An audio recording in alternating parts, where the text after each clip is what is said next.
Just flipping on monetization right quick because we forgot to do that. Ah, beautiful.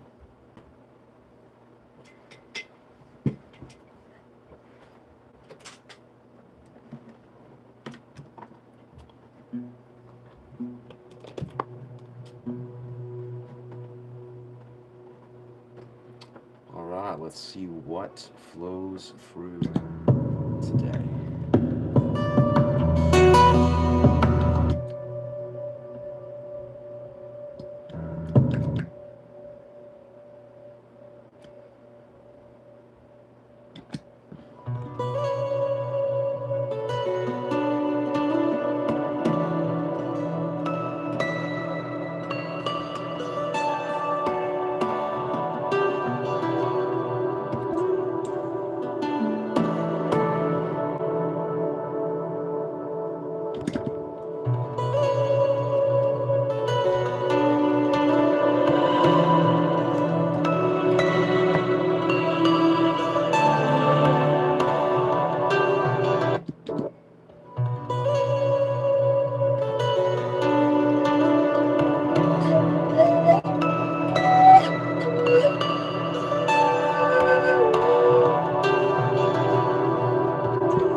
Okay, okay, okay, okay.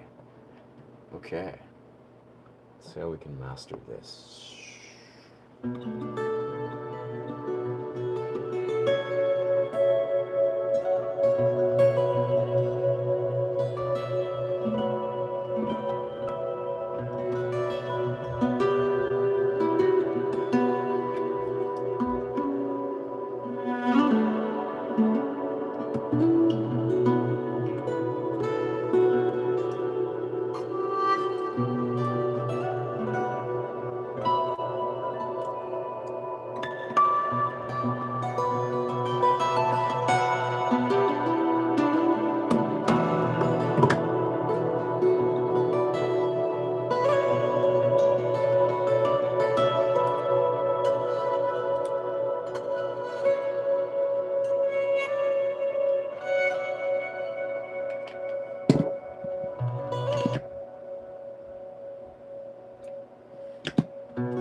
Welcome, welcome, welcome. Just give me surprise with the gym.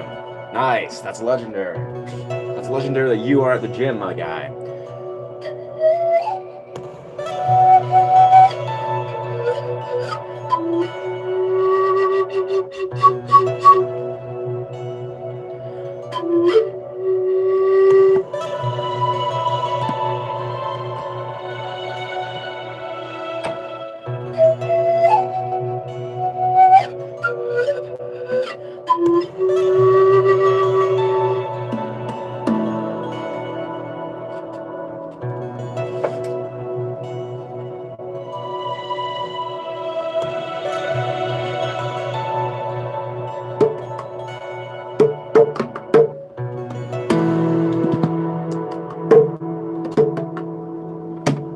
Hey, welcome. You are the Bun Berry.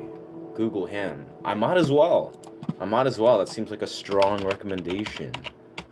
Bun Berry. Bunbury, West Australia.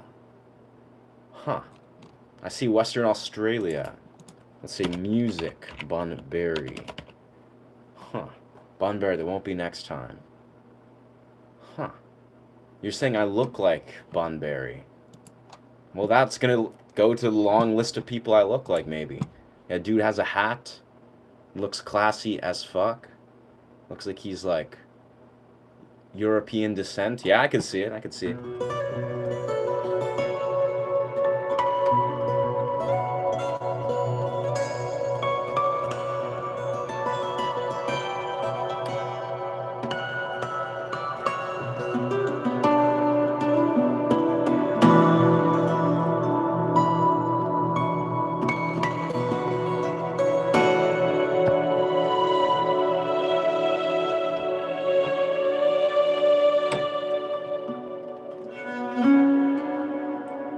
Let's try this.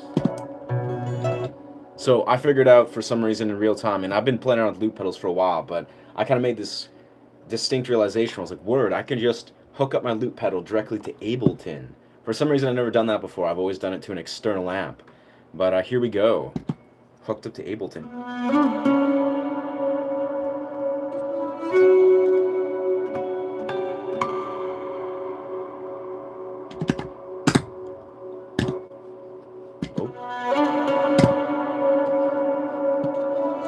Then I can, I think, do this. Where I can just bang, hit record. Of course I can. But then go through all the interface.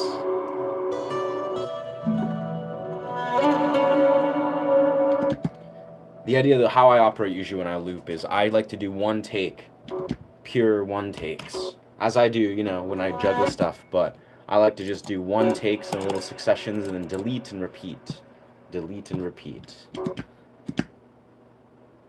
Eventually I'll use my feet, I'm sure, to do this, but right now I'm feeling using my hand for the loop pedal. There's actually something crazy I was doing earlier that I want to play around with. He plays great as you. Nice. Enrique Bunbury. Ah. Okay, this is probably a different dude. I was looking up some sort of like, looked like a folk musician. Enrique. Nice. Oh, it is the same guy, yeah. Enrique Ortiz. Yeah, this dude looks dope as fuck. He's got really good style, so immediately I can tell he's dope. He's got like a silky dark red suit. Man, I mean, thank you, man. Thank you for the compliment and the recommendation. All right, let's do something. This is the reason why I got my loop pedal going, is I want to do something right here.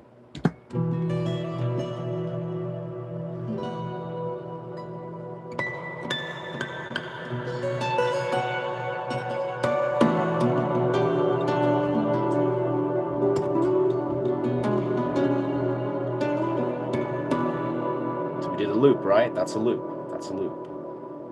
You can even just hit record on that. Why not? Testing, testing, testing. Testing, testing.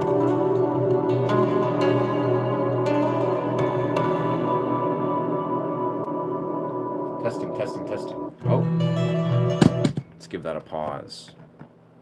So we're recording here. Ah, okay. We gotta exit this. Exit the record. Exit the loop.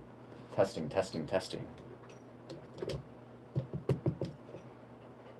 Huh.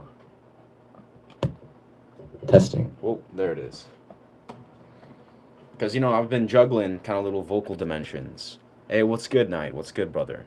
Alice in Chains. Very nice. Thank you, thank you. Enrique... Oh, Entre de dos Tierras is the best Spanish rock artist or song ever. Never heard of it, but that's, wow. I'm interested in checking that out.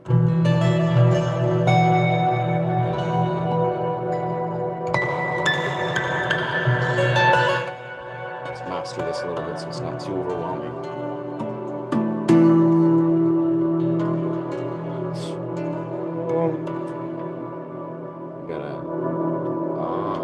This is what we gotta do. We gotta master our audio.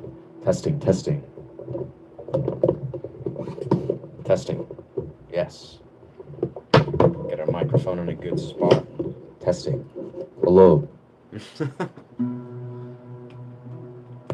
Testing, testing.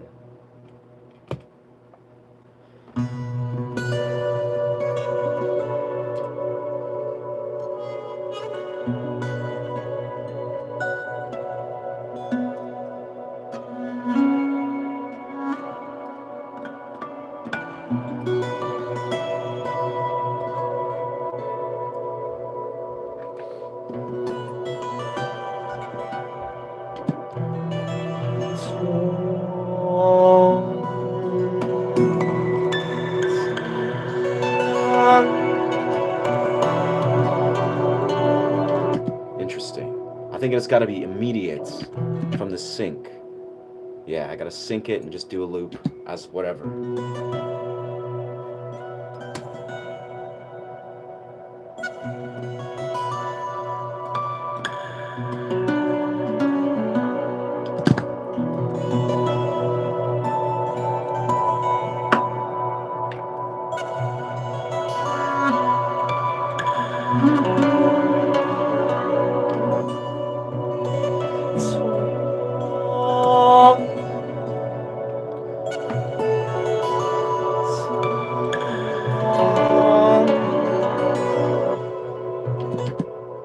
Kind of works a little bit muddied, but we're experimenting here. We're experimenting here. Testing, testing. I like to do a lot of like low tones and sort of deep, rich tones. Don't make your wind instrument kind of enough electronic yet. You don't make your wind instrument kind of electronic yet. I do, actually. That's what we're going to do. I have a lot of layers I'm playing around with in my head right now. I don't know how. I'm very new to experimenting with, well, not new, but newish to weaving together these kind of live Ableton interface loops. But what I would do if I want to do my, this is the thing, I've done this before if you've been here for some time now. This is what I do here. So if we're like, all right, I want to do effect, audio effect, loops, with the wind instrument. This is one of my favorite things to do, actually. It sounds really dope. Let's start with that, actually. It makes it really, really good start. So we'll hit record. We'll hit the loop. We'll hit the loop right there. Hit record.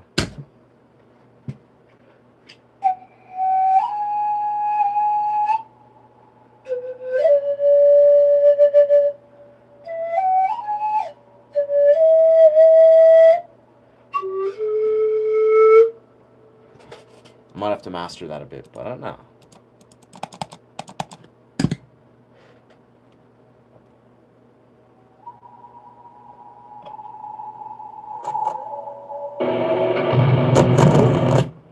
Whoops. Oh. I think oh, 1 second. Something weird happened.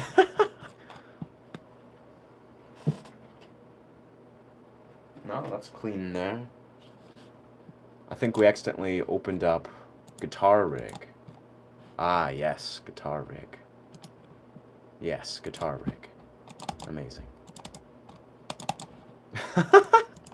I had guitar rig set up for my electric, so I hit that and something else occurred, but we'll do that again in 1 second.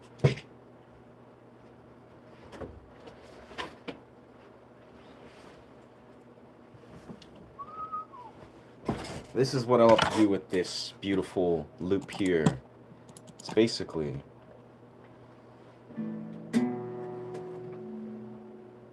we set up our guitar fully, right? Some max settings, get some beautiful guitar sounds set up, and then we feed the pan flute through the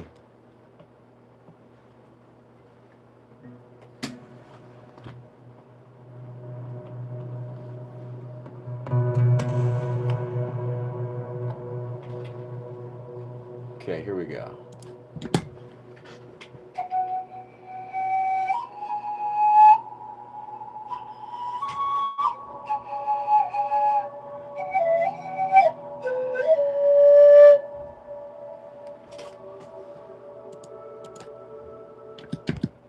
Oh. I see. I got delete, replay.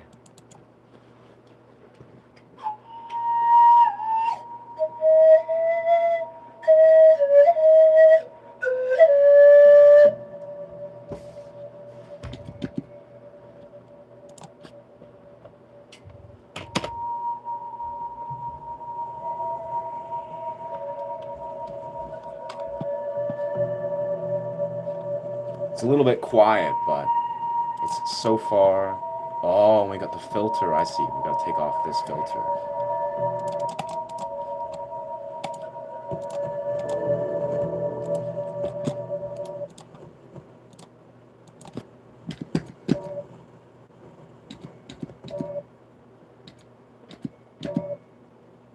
Oh. Yeah, that's the fun. Loop pedals can be very confusing, but this is what we're going for.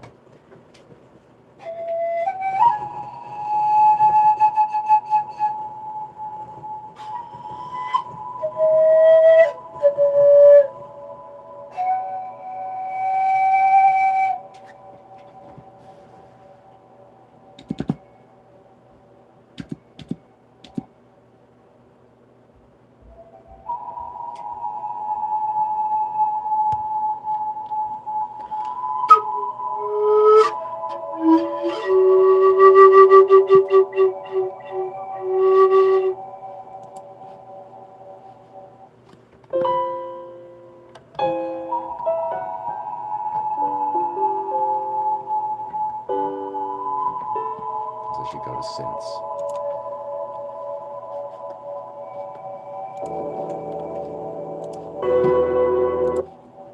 Okay, let's isolate this.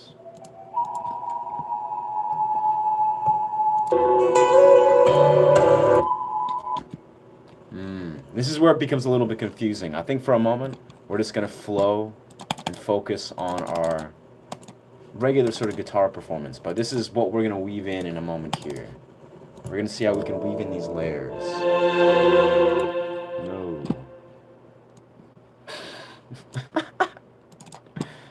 This is kind of a gong show here, but... the idea is these pan flute layers we can use to layer these parts, but we're going to start very simple, very slow, because it can get kind of discombobulated if we're trying to do too much onto that Ableton. But what we're trying to basically do is very simple.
This is where loops can kind of get overwhelming, but they're nice. They're getting somewhere. They're going somewhere. Yeah, I think it sounds alright. To me, all I hear is discrepancies and little like rhythmic changes, but it sounds not bad. We're basically trying to do sort of the act that we do all the time, where we're juggling everything, but we're trying to let ourselves isolate the vocals. So we isolate the guitar onto our loop pedal here, and then see how we can do a live loop on the guitar, and then make everything else kind of weave around that. But for the sake of clarity, we're going to take a moment to now just play around with the full solo performance. I'm a fan of just doing it all at once. I don't really like looping and isolating things, but of course you can do beautiful things.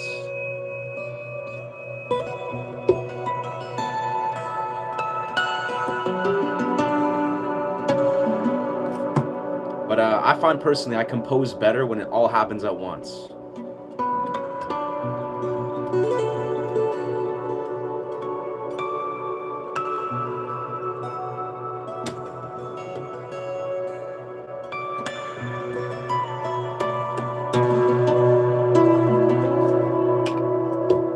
Of course, there's always room for improvement.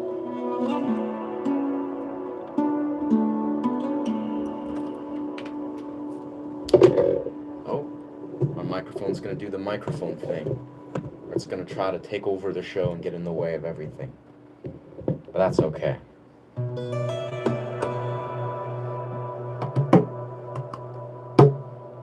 Now let's do something chill.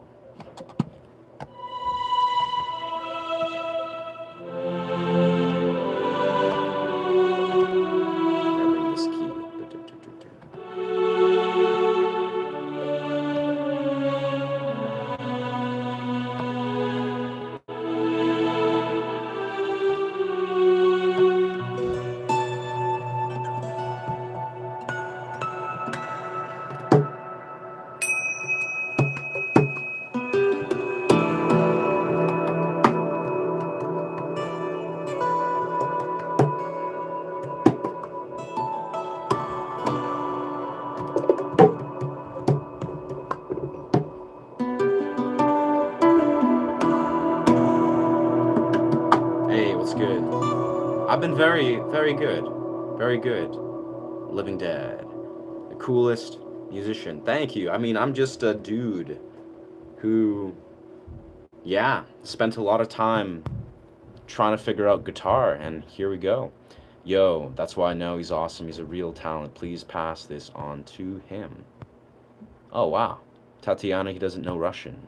I don't know Russian, but automatically YouTube translates Russian. So I understand your Russian. I understand the Russian comments.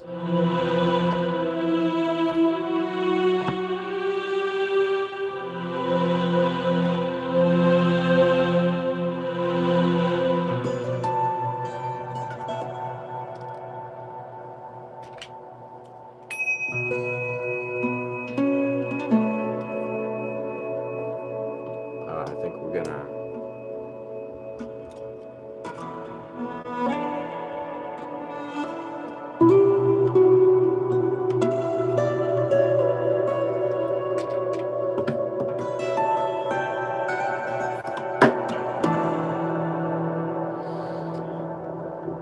It's testing.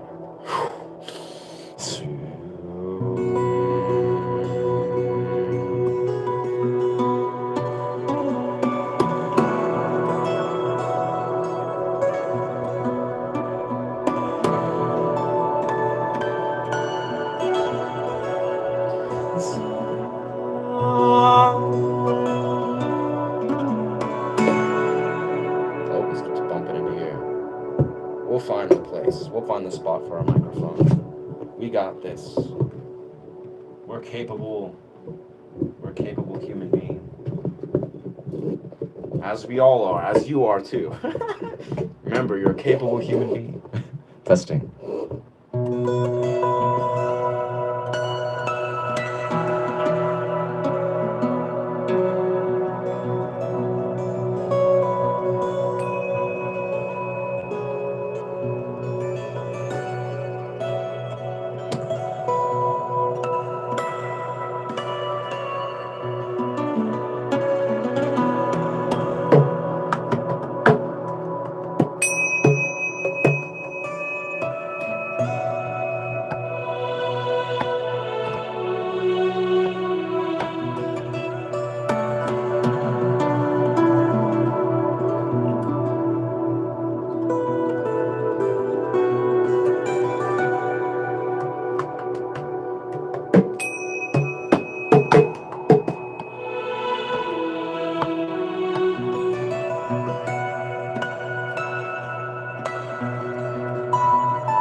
Let's replace our violin bow here.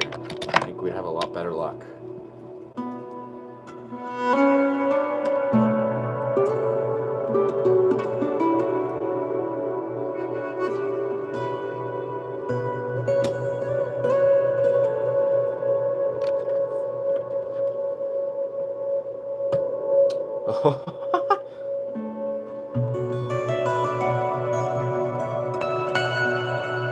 Our line wasn't even on the entire time. That's amazing. It still sounded great. Guitar is gonna need a cigarette. Damn. It definitely will.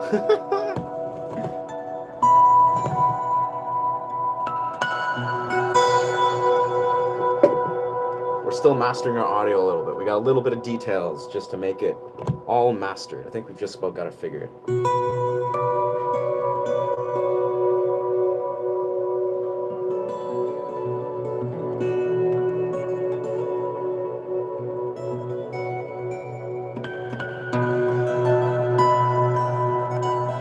Okay, let's try something now here.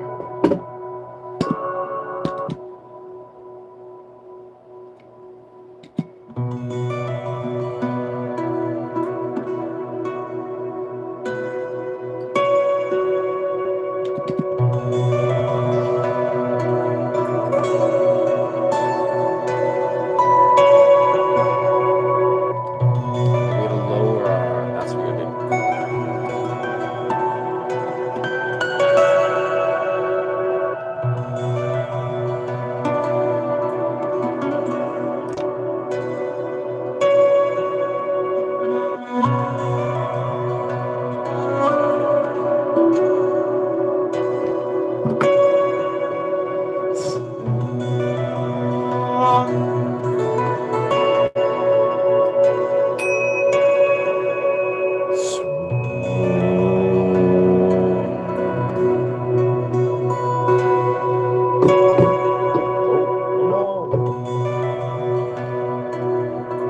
think I have an idea. We gotta reorient our setup here a little bit. Pan flute will go here. The microphone will sit on this weird angle out of the way here. This is what it's all about. You just gotta move around stuff, always. That's the key to success as a musician. The key to success is always just moving around everything. Everything. Your posture, your setup, you just gotta constantly be moving stuff, adjusting. You've probably seen this, you know? Your favorite musicians, they're always like adjusting microphone stands and adjusting their posture. And it's not for no reason.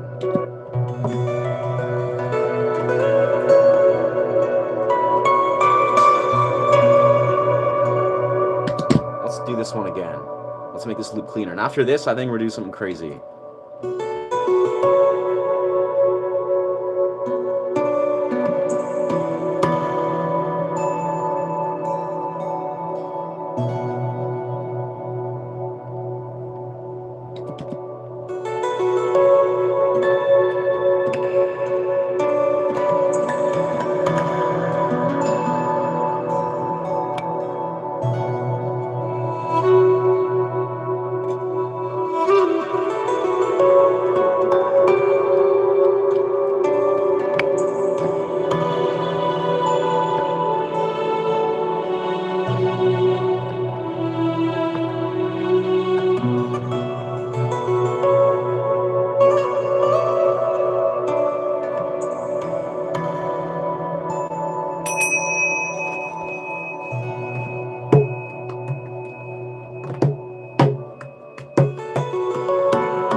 Testing, testing, testing.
you, thank you, thank you.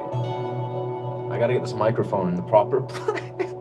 Feel it's forever gonna be a problem until it's not.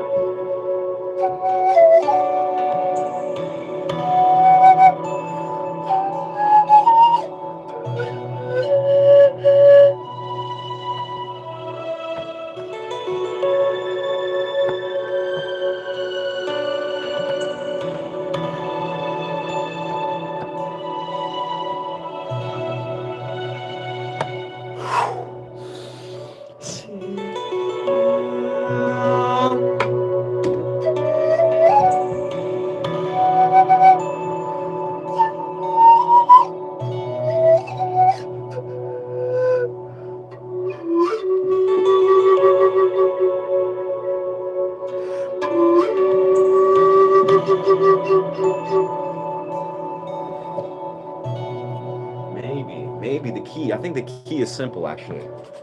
We just have to put our pan flute here. Yeah. Microphone will go here. Pan flute will have to go here.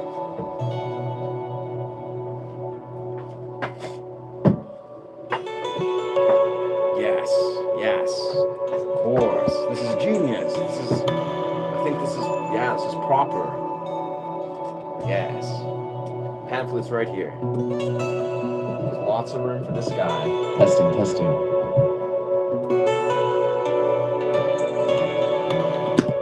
Anyways, turn off that loop. Strong. Move. Wow. Defense. Aye. Interesting. Interesting. Dice. My medicine. Ah, yes. Thank you, brother. Thank you, brother. Feels very medicinal, definitely. Thank you. Thank you. Thank you. Whew. Clapping seal. Whoa. That's tight. I didn't even know you can send a clapping seal.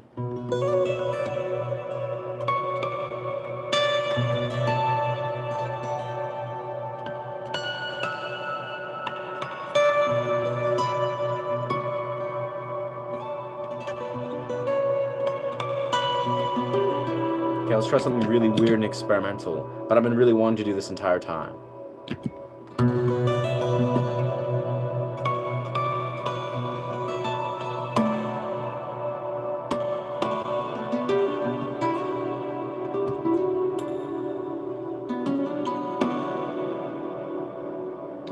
So that's our loop, right? That's our loop. It's not bad. It's not bad.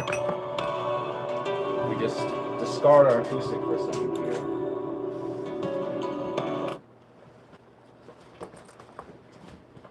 This is when it becomes a different energy in some regard.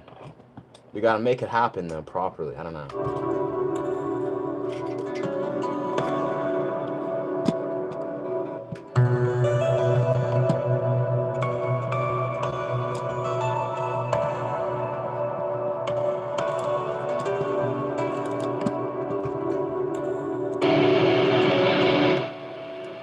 Turn it all the way down now. Oof. How do we keep... Yeah, we turn it way down. This is 2. Turn off inst. How many amps do we have there?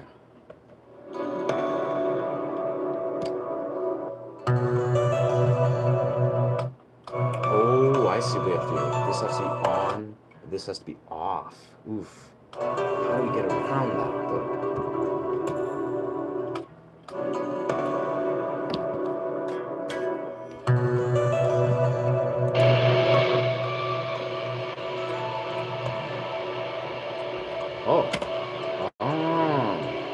I see.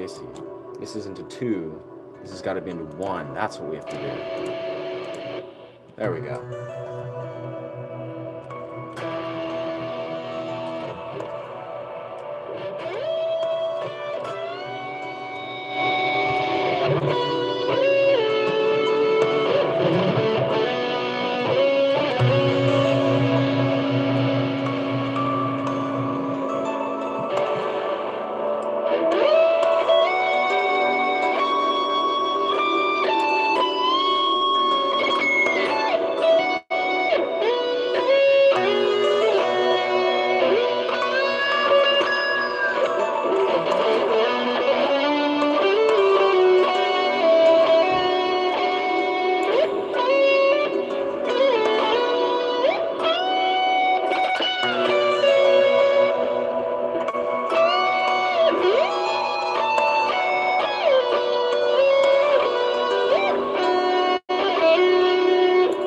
sounds a little bit too weird and crunchy.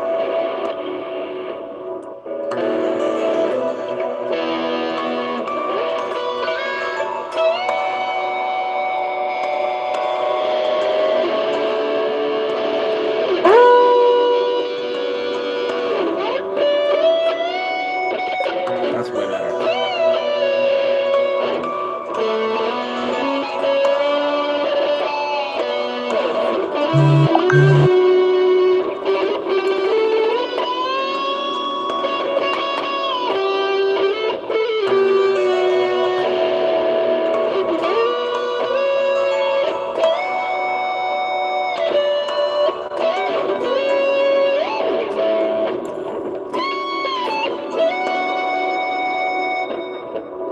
I don't know. That's just a section, I suppose. That's just a section. Getting very experimental. That was for me. That was for me.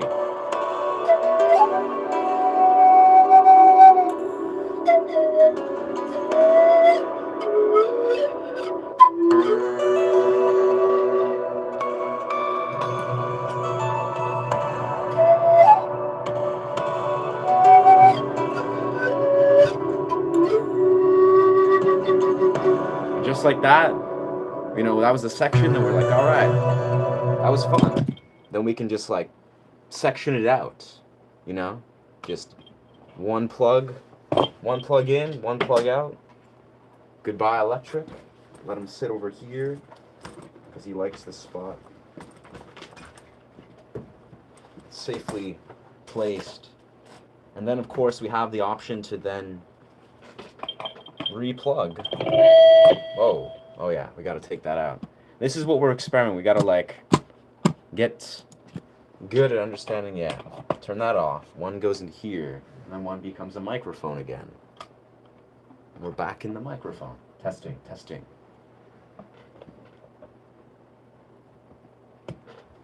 Testing, testing, testing. Ah, Ableton. Our old friend. Ableton is our friends. Lost. Wow. Lost is what? The pan flute is not the flute out there. Wow. I think you misspelled and mispronounced dope, ancient, and primordial. But I don't know what to tell you. Not everyone has good tastes in instruments or, I don't know, has any music ability. But I hear you, Lost Cause. I hear you, brother. Don't worry. I get it. You're feeling insecure about your own sexuality. I hear you, dog. It's all good. We're not here to judge. We're not here to judge. But, some people, they see an ancient Romanian instrument and they just see themselves. They see their own insecurities. They see, whatever it is they're unpackaging. And it is what it is. C'est la vie, dog. But I don't think you're a part of this. I don't think you deserve comment rights in this chat here, brother. But that is, you should probably carry on, Lost Cause, brother. Thank you for chiming in and sharing your perspective, but you're not my target audience, so you can exit briefly.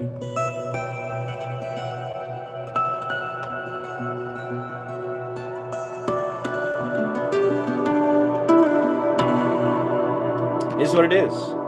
Everyone sees what they want to see.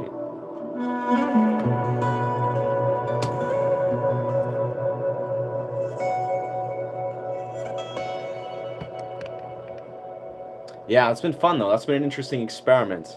I appreciate you guys listening. Damn autocorrect. That's cool. That's cool.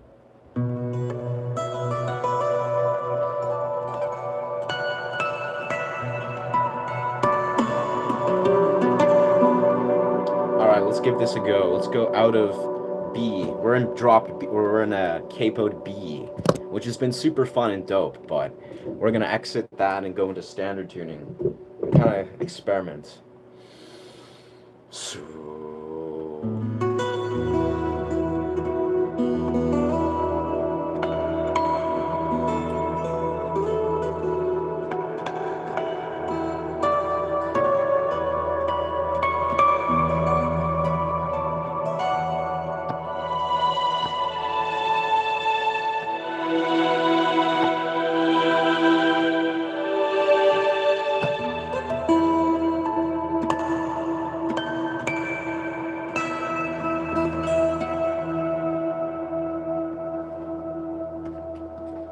something rhythmic, I feel.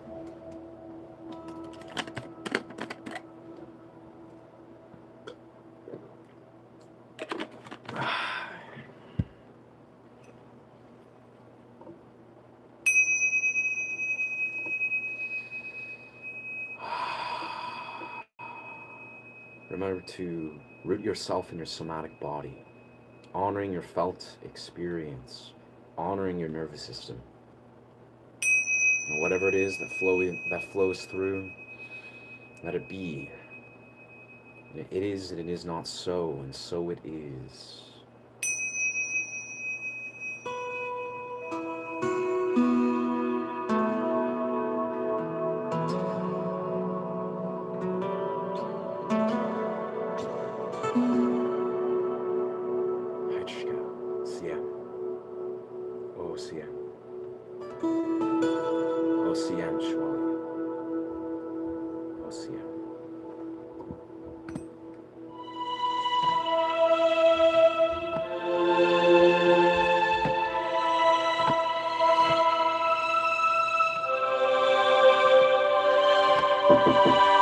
Yeah, middle of a stream, y'all what?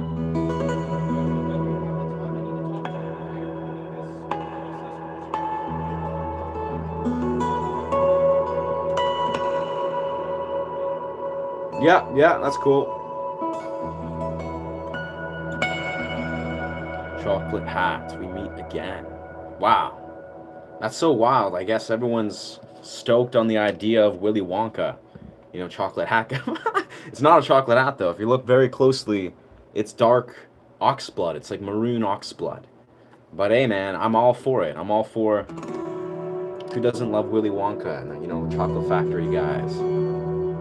But if that's what I get known as, I'm actually cool with that. The chocolate hack.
a loop as we are.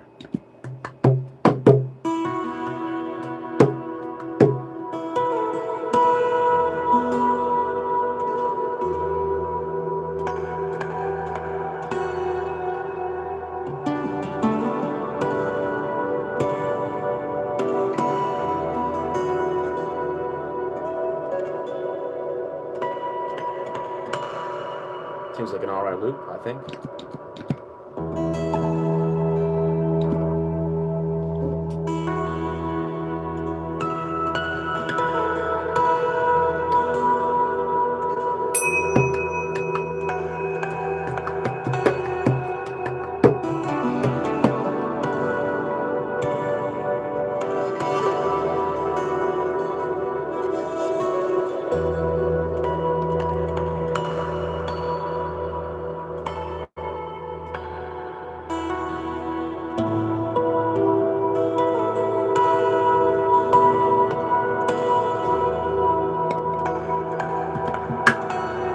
Goodness, bro, that's pretty damn cool. I thank you. I'm just trying to experiment faster than my brain can think. So then that's the key, I think. Experiment faster than the brain can ever just imagine what's going on.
Think I need more rosin for this baby.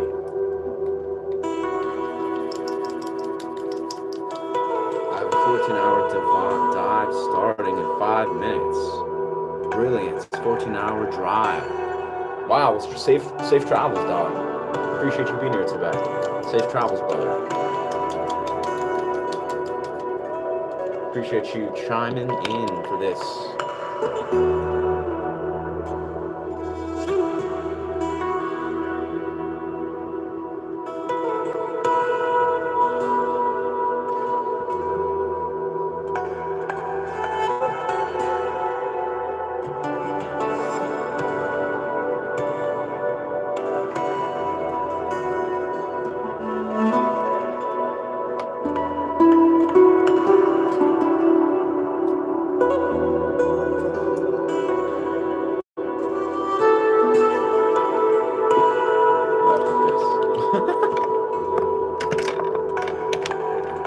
I cannot wait to tomorrow buy a new rosin for this.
Mastering the audio, that's always the trickiest part.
That's where I got delete and do again.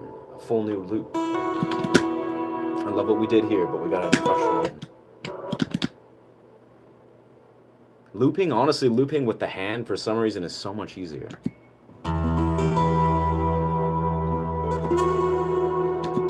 It's like you can trust that your foot is not gonna... Your foot can make mistakes, or it's like a little bit slow to the punch. The hands, though.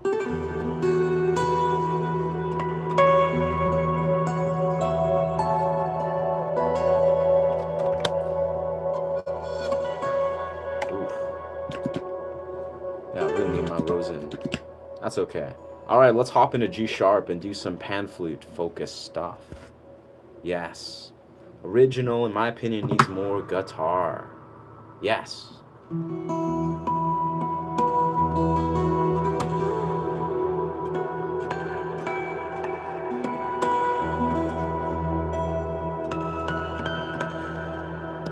I don't know if you're saying original and music in general needs more guitar, which I agree so much to, or this original music needs more guitar emphasis, which also I agree to, but...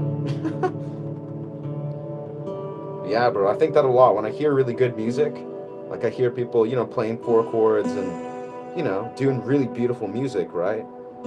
I feel like there's so much that often is lost. So much is lost and would be improved with more guitar, like more, you know, guitar licks. Alright, we're in G sharp now.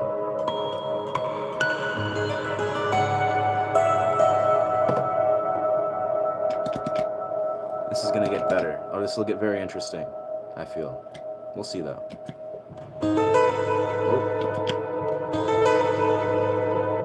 Oh. No loop. Not that's...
Yeah, it's a good start.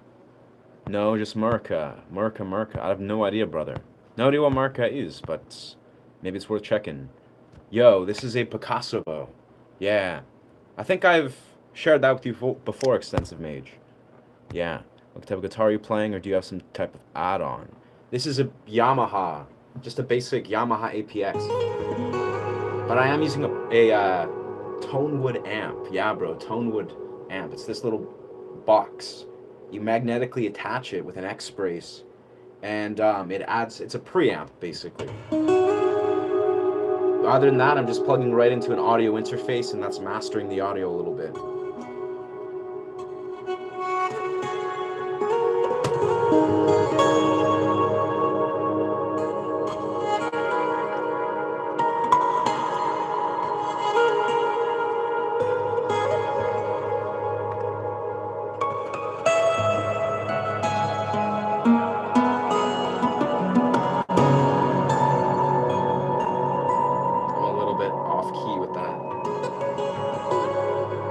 Don't play in this key a whole lot. It always takes a second to adjust.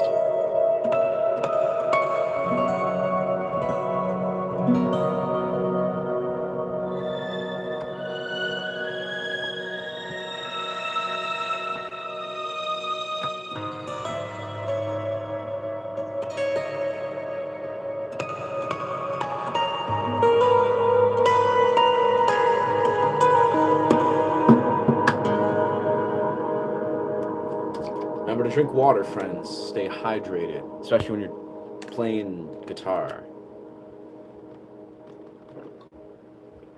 Capoeira's Dream. No, just not Merca. Huh. No idea who Merca is. Someone said I have apparently a lot of Russian audience, which I don't know. I think there's a slim percentage. I have like 30% American, 20% Canadian, 10% UK, or 15% UK, and I don't know where else. It's somewhere else, but yeah, Merca. Merca. Music. Merca, traditional folk. Merca. There's a few more Mercas, but I have no idea. Wow, this is some Merca, Russian folk song. Huh. We're just checking out our analytics right quick. Nice, 2.1K. We hit 2.1K views. Alright, for subscribers, I mean. I think we're past 2.1K views. Alright, yeah. Good night. Good night, brother. I'm assuming you're the buddy from Russia. Yeah, blessings. Blessings from Canada, my friend. Think you'll play Pink Floyd very well. Probably. Nice hat. Chocolate Factory opening. It's not chocolate, but... I feel like I'm going to have to soon get a much better stream light. Like a better light that can illuminate the reds. Because you can see it's a dark red oxblood. It's like acid wash, dark maroon red. If you really got a good look at the hat, it's not chocolate. But I can see how you can make the distinction. And honestly, you know, I'm cool with that. Who doesn't like chocolate? I drink tons of cacao. And I think universally everyone loves chocolate, especially the ladies. So everybody, you know, who doesn't love chocolate? But it's not chocolate.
I gotta find the right key here.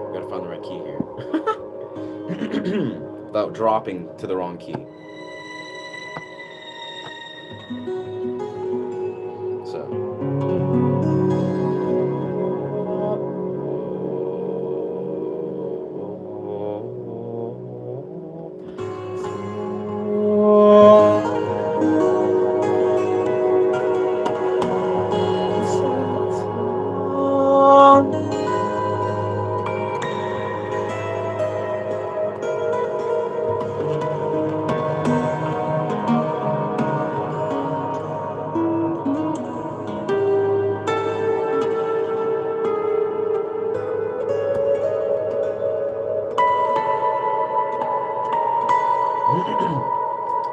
kind of work, but then they also kind of drop.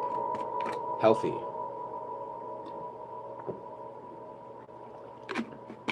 Nah, bro. This hat is a lot more customized and different.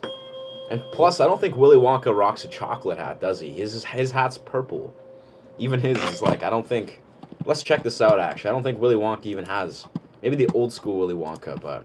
Pretty sure Willy Wonka rocks a purple hat. This is not... This is a whole new dimension of Wonka. Yeah, the old school Wonka has like a weird, like, velvety red. He's got like a brown chocolate, but it's not like deep chocolate. It's like light. He's like it's light chocolate. This would be dark chocolate if it would, but it's not even chocolate. Huh. And of course you got, wow, all the Willy Wonkas with all their different hats. You got Timothy Chalamet, and I think that's Johnny Depp. Yeah, there's some browns in there, but I don't know. This is more a different thing going on. But I can see the connection.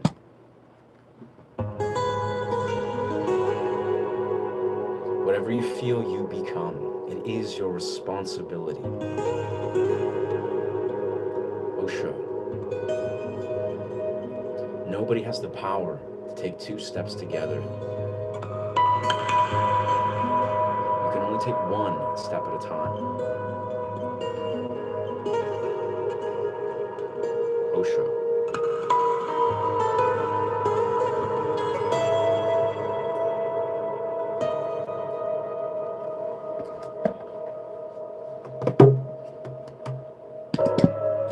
Let's do some weird loop stuff if we can. Make it simple.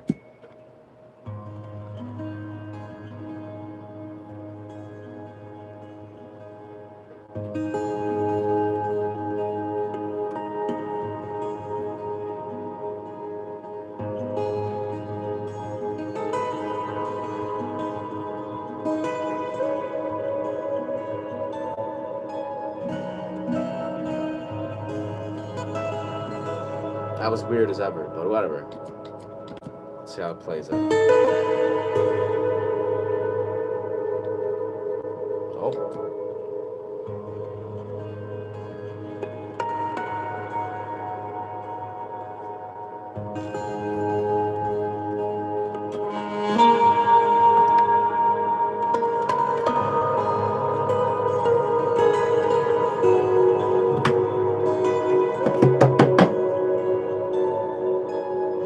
Okay, let's just make that really simple. That's the key. Simplicity.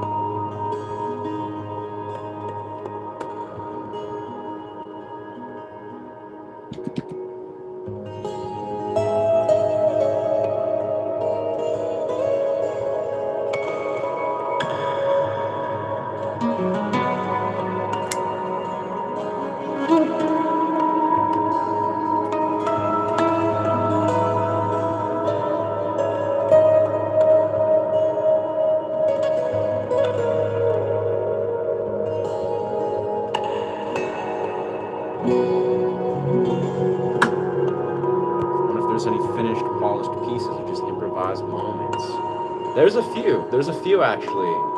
A few that I've done that are polished. Most are quite improvised. And then there's a few that are improvised moments that are very polished. But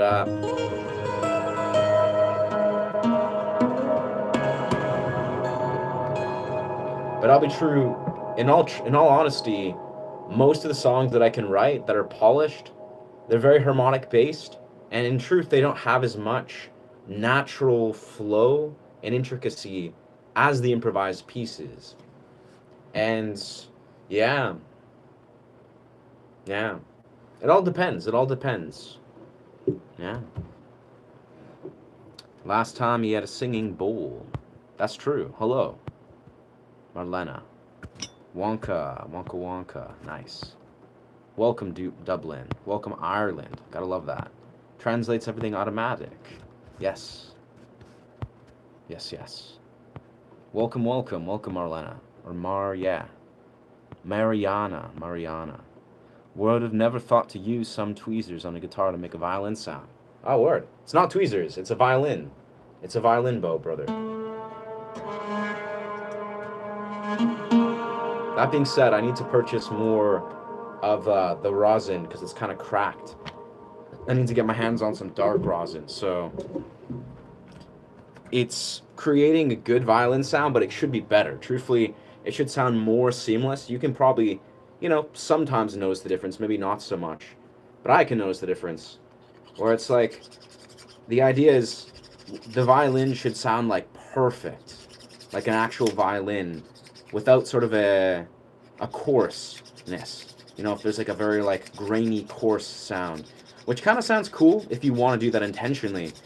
But the idea is I want to do it intentionally. So sometimes I gotta basically just purchase more rosin, like this stuff. But I need to get like a darker rosin and get a new piece. For now, I'm just using this. It's like a lighter rosin. It kind of does the trick.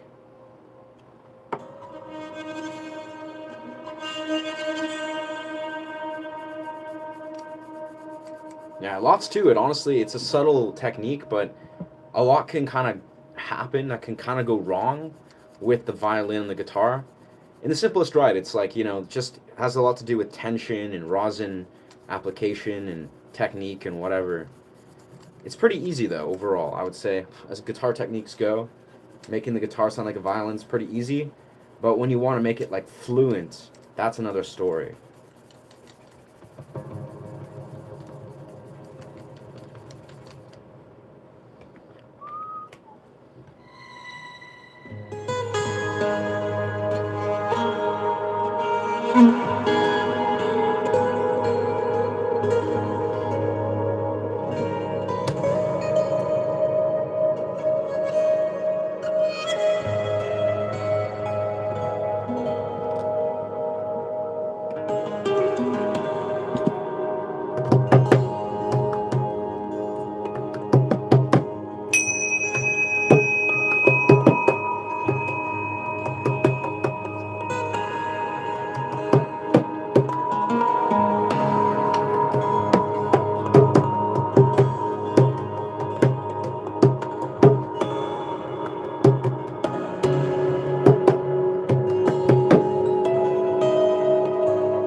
sharp. G sharp, ladies and gentlemen. I love that. I feel like I'm choking on violin. The Rosen. It's a very particle-like. It's very dust-like. Nice. Sounds sublime. Didn't like the flute.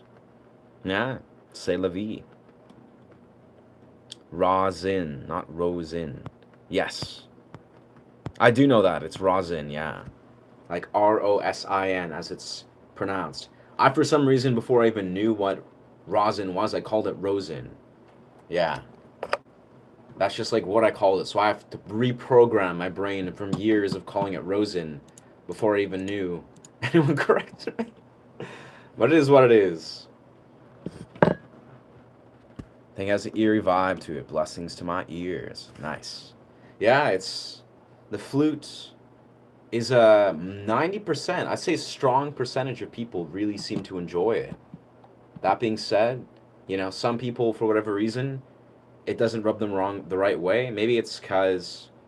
Maybe it could be like certain elements, because this is the thing with the pan flute. This is like justified, it's valid, it's a tricky instrument because a lot of the scales you have to lean into, and sometimes you actually you'll have to purposely lean into certain parts of the scale, or if you're turning into certain keys, you have to lean into certain elements of the key. So long story short, the pan flute actually is difficult. It introduces a very difficult layer of challenge that actually sometimes will falter. That is, the key will bend in or out of key in certain moments, you know, and it takes a very precise ability to be able to dial in those keys perfectly, especially for key shifting. So you may hear it and you'd be like, ah, it's out of key a little bit, or maybe that little note was bent into a key ever so slightly, and that may throw people off. I don't know. That's what I'm assuming. That's what I'm assuming. It's not like a normal flute, where a normal flute has very little challenge. Like, it's challenging, obviously, but a normal flute is not like you have to adjust your embouchure for every note. You don't have to adjust the key. You don't have to train your ear to actually differentiate certain elements of the key. It's like there's so much inherited challenge with the pan flute that is so much more than the average wind instrument. I mean, all wind instruments have some sort of challenge, but it's the pan flute is known as the most difficult wind instrument. So for me, that's attractive. For me, that's inspiring. For me, I enjoy that. Some people, they may intuitively be like, ah, it's not perfect. It's not like an oboe or a wind instrument that has a controlled key fixture. But this is the beauty, is when you understand what's beyond a controlled key fixture is different frequency shifts. That is, you can do rare things that you cannot do with any other wind instrument with the pan flute. You know, the fact that you can bend into to different keys. You can bend from 440 hertz into 432 hertz. You can bend into different keys and key shift at a very rapid rate, which is very difficult to do musically, but it sounds extraordinary when you do it successfully. So pan flute, like it or not, you know, some people don't like it for arbitrary reasons. Hey, that is what it is. But there's very good reason why you may hear it and you're like, huh, that doesn't sound as clean and fluent as your average wind instrument. There's good reason for that. It's more difficult than your average wind instrument for very good reasons musically. So, you know, like it or not, it's up to you. But I can agree and say it's valid that there's certain elements that are off-putting. I hear ya. But it's also very challenging to even enter. This is why I don't hear many people play the pan flute, is because it has very infamous challenges. Even the fact of playing each thing, you have to direct each airflow and each airstream independently and continuously shift based on the rhythm. Like, you have to basically create an airstream, you know, suspend the airstream, and then create it again, and then perfectly tie that in while you're also bending the airstreams to bend the keys. Train your ear to hear that, alongside change the embouchure every single time you go in every different pan. It's purposely challenging. For me, that's attractive. For me, I like high learning curves and I like challenges, but not everyone really gets that.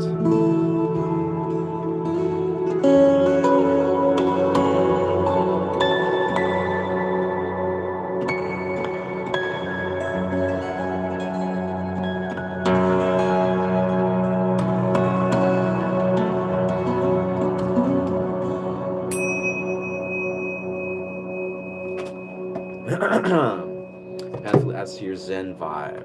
Yeah, for me, honestly, the pan flute's actually one of the core reasons that I got into this style of music. Really, it's like, I was just a guitarist, composing and writing music of various genres and doing learning the songwrite. But when I discovered the pan flute, it immediately shifted my mentality to see music in a different way and begin to orient my music into more of a sound healing journey.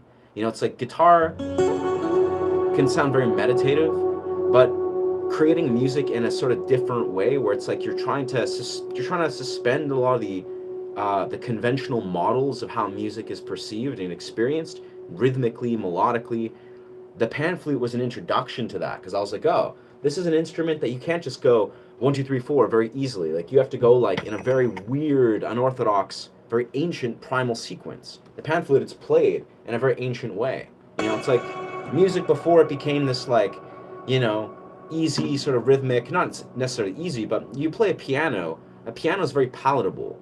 A lot of musical instruments, they have a very like practical, palatable element. The pan flute's the opposite of that. It was created a long time ago before instruments had that practical quality where it was supposed to be difficult. It was supposed to take you years to even get remotely okay at it.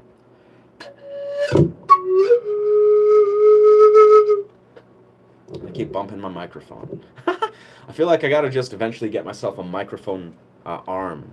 But yeah, so it makes all the more impressive.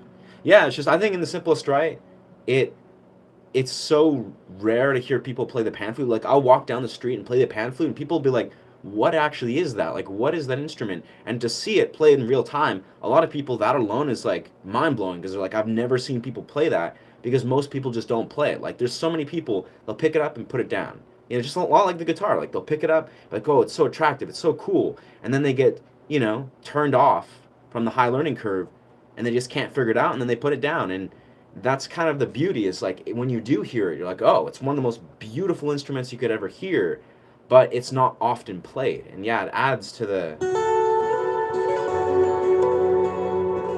novelty.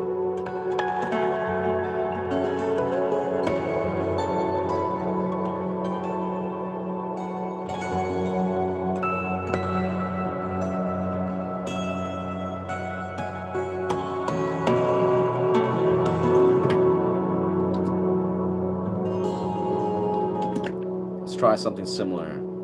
So today, as of today, in real time, we figured out we could hook up our loop pedal very naturally to Ableton to make it really easy and accessible and balanced, which for some reason we've never made that connection before. We're just like, oh, word, we can do this, and this is very palatable.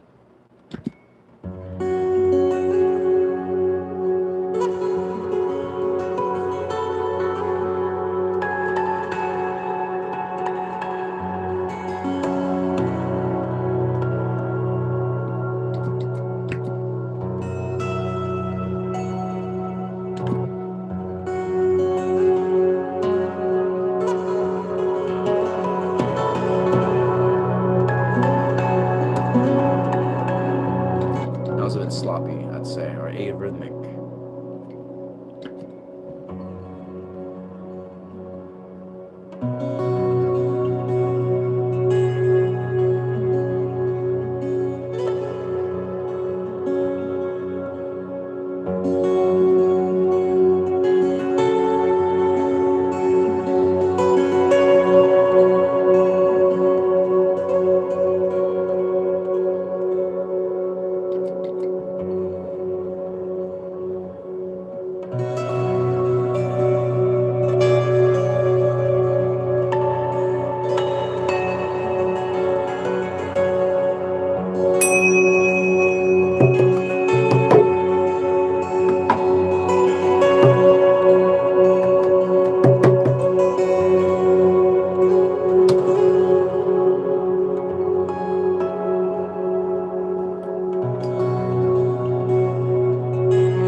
Yes.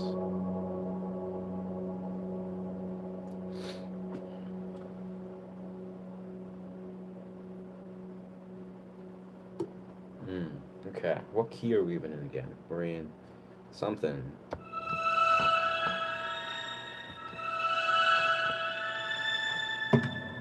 Very nice. cool, relaxing. Thank you, thank you.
Whew.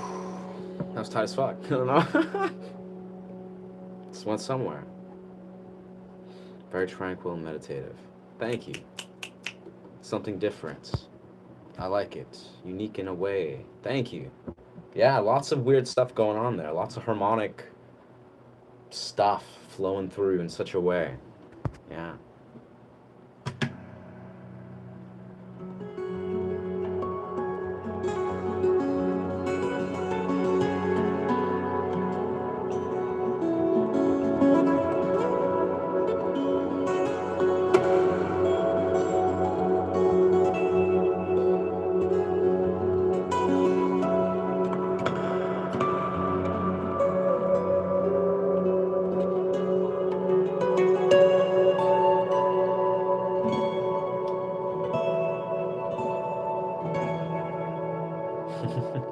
Cool. Yeah, hey.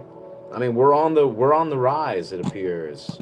Yeah, it's like, we've been hitting regularly like 4 or 5K views, which is pretty dope. Like 4 or 5K as a you know, full run. But I hear ya. I'm sure I'll hit the hundreds at a time club sooner than later. We're out. We're coming for you. We're coming to steal your views. No, I don't know. The algorithm delivers in weird ways. Yeah.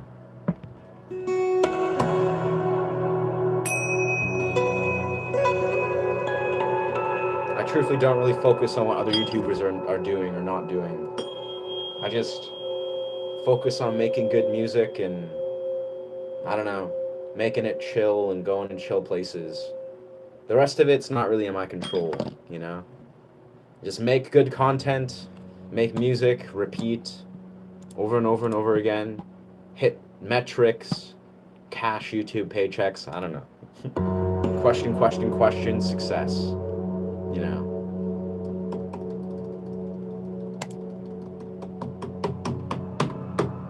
Oh, yes. Long format YouTube, though, that's such a weird anomaly that kind of cooks my brain, so to speak. And shorts, I guess, it's like the dichotomy of what long format YouTube and just YouTube videos can be, where it's like, I've released videos and music. I mean, I'm fortunate that my long format video, it got like 16K impressions, but it's now at like 700 views now and counting, which is not bad. 700 views in a long format video algorithm that usually delivers me like 50, 60, 100 views. To have that, like 700 views, and it'll probably climb up to 1,000. Who knows? Maybe it'll blow up. I'm grateful for that, but I would love to see some of my videos go nuclear. And how I do that, who knows? I mean, I think I'm right on track, on route. But at this point, I'll be honest, I just want to get a sponsor. My goal is like, I really desire to just, hey, thank you. Thank you, Alex. Appreciate you, brother. But I really feel like my goal, which is already, beautifully achieved right now, I want to get regularly at least 5+K views on these streams. But like 5, 6, 7, 8, 9K, 10K views on these streams, and then get sponsored, by a brand or something. So my YouTube channel will be sponsored, so I can regularly just do these streams, just make cool music and get higher view counts, and then just cash in, some sort of paycheck consistently, while I'm also growing on blowing up some of my videos. But I don't know, again, long format YouTube has weird metrics. They got a weird flow. It's super mysterious and confusing. But all I know is I'm happy that at least, a couple weeks back, I got that one beautiful wave of momentum. So hopefully, who knows? Who knows? Long format YouTube is a strange anomaly where it could, get some momentum in the next like coming weeks, where that one video that's gotten like 16K impressions or something could blow up to get like 10,000 views or something, which would be beautiful. Then I can get into the algorithm even further. But yo, thank you.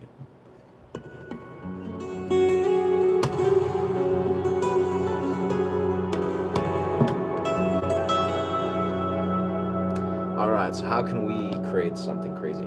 Before we popped on the stream, I'm experimenting with a few things. Here.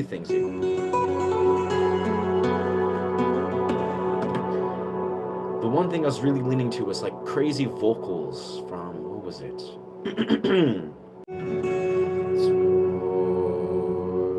Go low.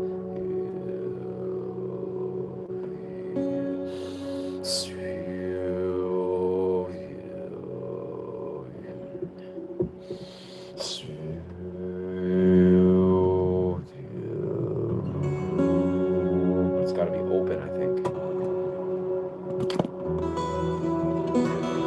Major.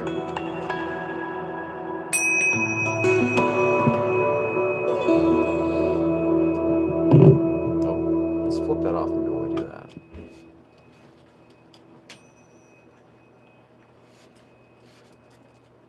Maybe it's some kind of... Yeah.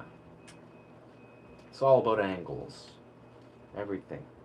Everything's about angles.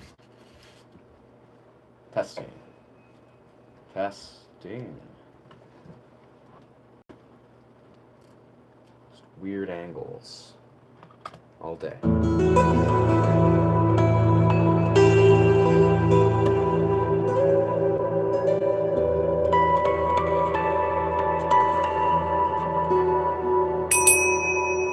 Even this, I gotta angle this guy a little bit better. That's better.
Germa. Nice. Huh. Thank you. Thank you, Mega. Appreciate that, Doc. Yeah, it's that's something I definitely thrive having is novelty. You know, I'm definitely doing something very different.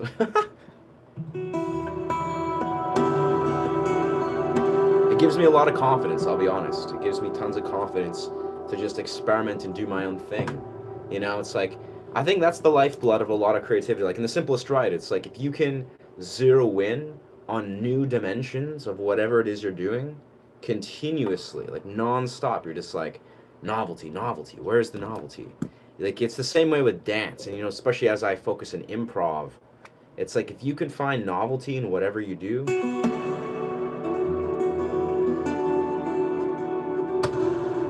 you'll very rarely, if not ever, run out of creative energy. But of course, you gotta have like a good foundation.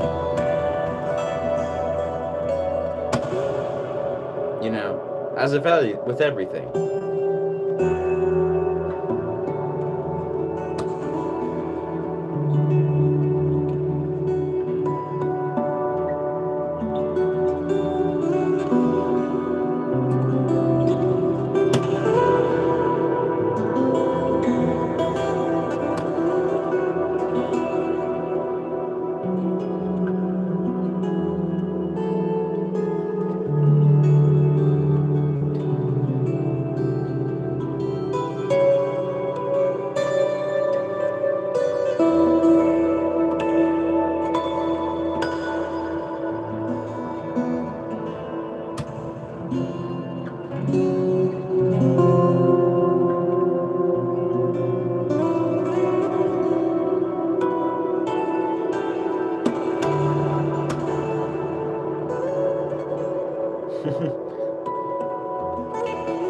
All over the map. I don't even know what's happening. Some weird key shifts, but it kind of works. It's kind of just challenging.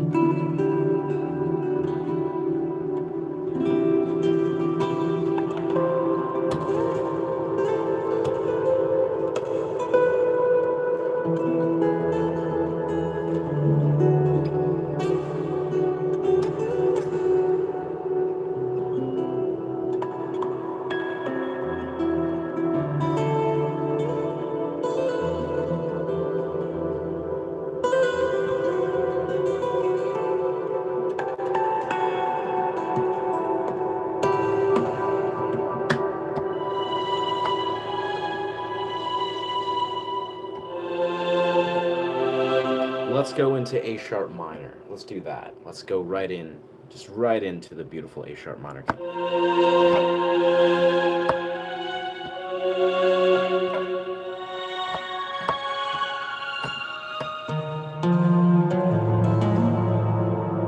have to open up.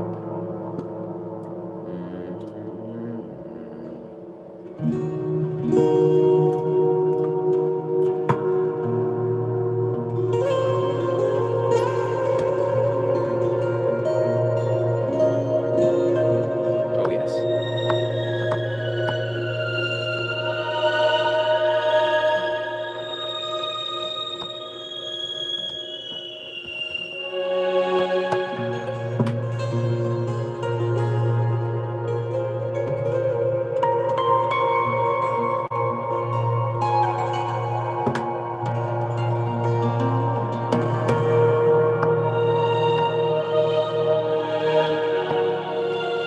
I do a lot of improv on the piano in A sharp minor. It's great.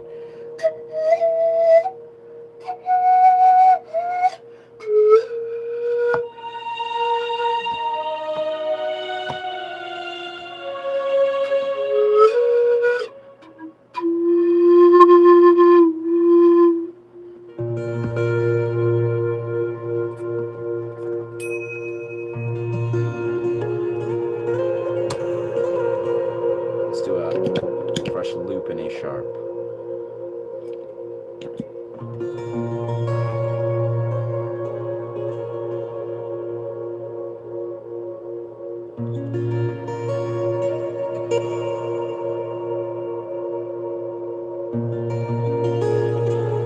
No.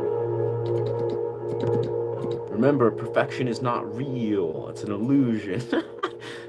Everything's imperfect.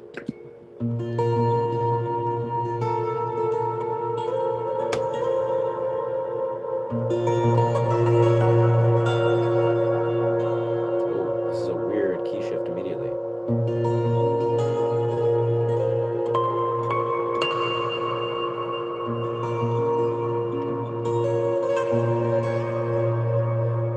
It's gonna be really weird.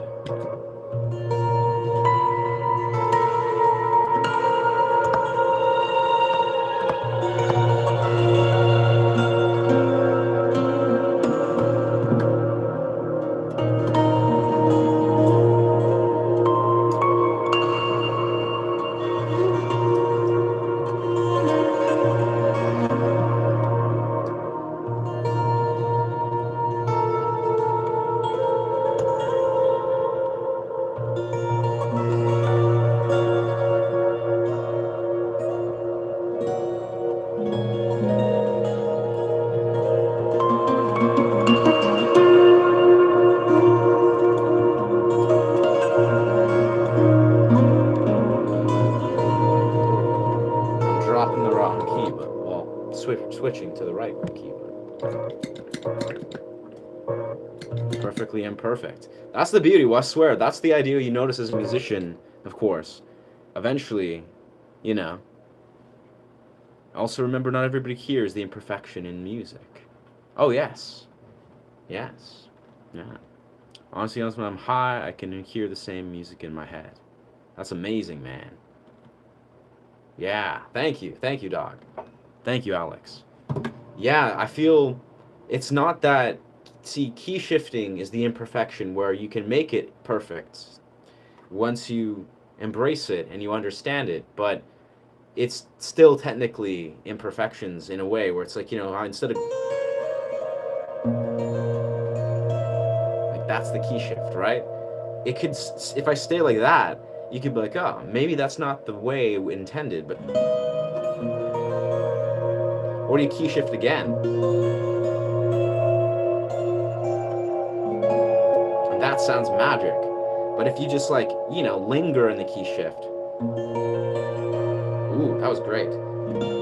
See, that's the thing is like, if you have an awareness of how to shift keys, like more or less fluently, it can like embrace imperfections, but it doesn't mean that it's still not, it can be an imperfection. So that's where my mind goes, is like,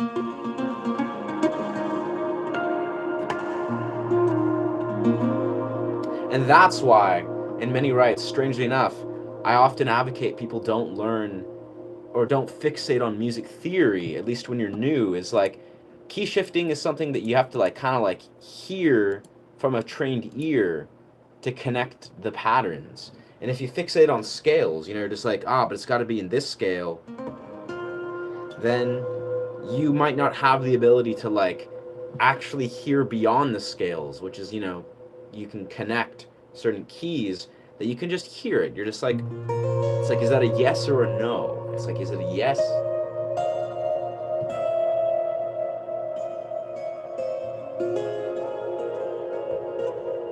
And that's the thing, is you can just learn that from just feeling into the fretboard. You don't have to like know the key, but you can tell. You can tell if that's like made a shift.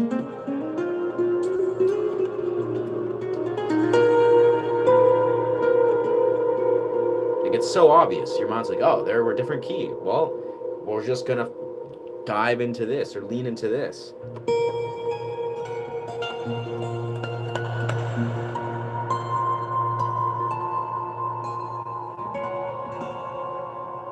So it's almost like in that fraction of a second, can your mind recognize, we're in a different key? Do we either embrace the key, or do we shift the key again, or do we shift it twice? But if you shift it 3 times, maybe it'll sound like garbage. But if you just embrace the leaning into it, and when you're like making the right little fraction of a second,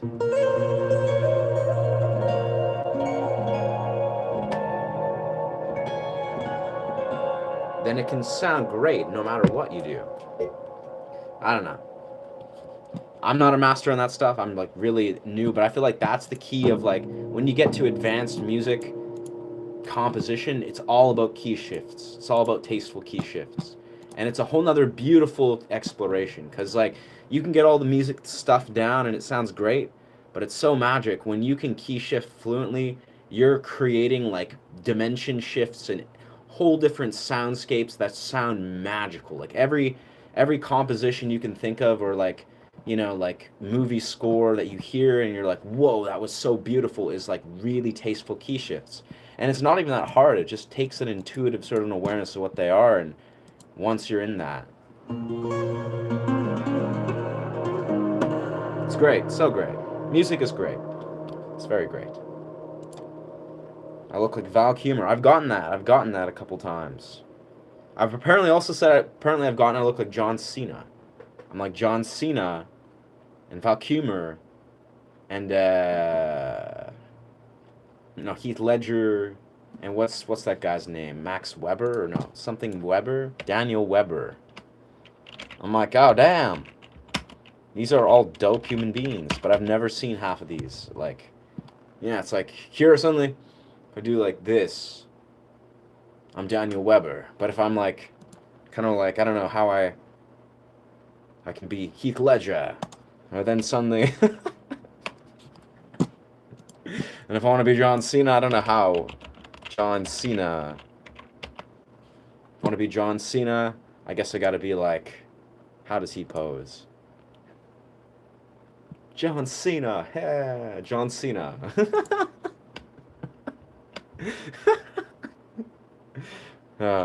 Let's see. We're figuring all this out in real time. This is powerful stuff, friends. So then Heath Ledger's like mysteriously looking into the distance. He's Heath Ledger. There, perfect. That's Heath Ledger. John Cena, it's just more like John Cena. But then Daniel Weber. I don't know how Daniel Weber sounds, actually. Daniel Weber is more like squinty eye. That's how he appears. More like, yeah. Serious, but composed. It's Daniel Weber. And then Val Kilmer. I don't know how Val Kilmer poses, but we'll see. We'll figure this out. Val Kilmer. I guess I don't know, I kind of get it. He's more like eyebrows. Val Kilmer's just... Yeah, wow. It's so weird. You can change in different people based on how you just, like, pose your face. Wow. I don't know. Val Kilmer's got some serious eyebrow emphasis. And then Who's the other ones? There's another one. Wasteland. I don't know, this is really fun for some reason. This seems significant. Wasteland. 10 years, yes, 10 years.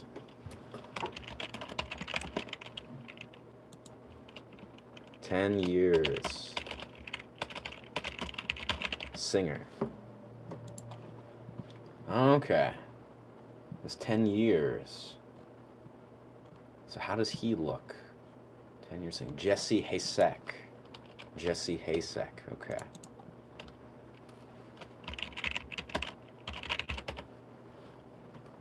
So he's just blank face, but also singing. He's singing off just... Jesse Hasek. Very, like, calm, but confused. Yeah, he just takes regular... He's just a regular guy. He's not trying to be someone else. Anyways. Edward Scissorhands. Nice. Now I click the boy on Home Alone. I've gotten that sometimes, but that's a bit of a stretch. Yeah, what's his name? Macaulay Culkin. That dude's great, though. Bit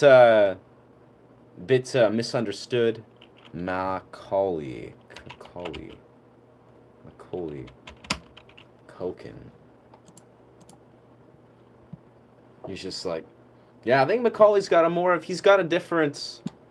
he's got more of a, what's the word? Almost like a scraggly demeanor. That's, works for him. It's like his youthful face. It's very different. It's very unique. I don't think I got it. I don't know how I'd left him look like Macaulay. He'd be like, yeah. Like, kind of an awkward, yeah, like, ah. I think I'd just have to make an awkward face and I could become Macaulay Culkin, but I don't know.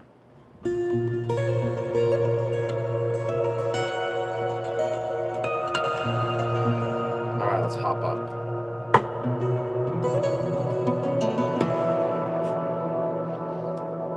Wintergreen.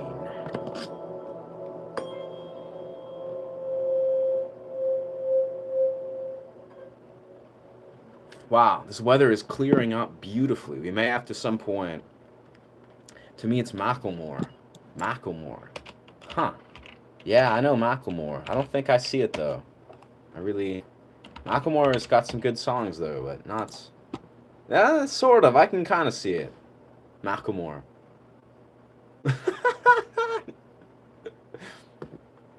I swear, it's literally... Yeah, Macklemore when he's doing this, like... This dead-eye look. Dead-eye, but, like, serious. Dead-eye, but, like, really awake.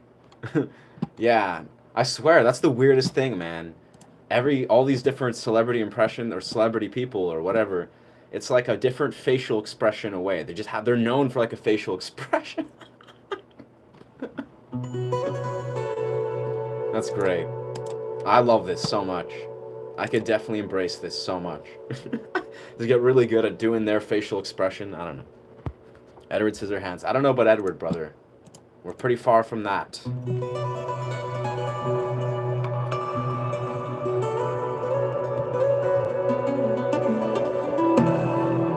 Let me quickly see it looks like it's really nice out right now. Let's take a little pause and go and enjoy the outdoors, or the great rainy outdoors, or whatever's going on out there. Do a pan flute pause break. This is what I like to do every once in a while. It's like we play guitar for a few hours or whatever, a couple hours, and we're like, you know what? This has been great, but we're now taking a breather, gonna burn some ritual incense, and adventure outdoors into the great outdoors. See if in ideal circumstances we can go into the forest and just do the stream.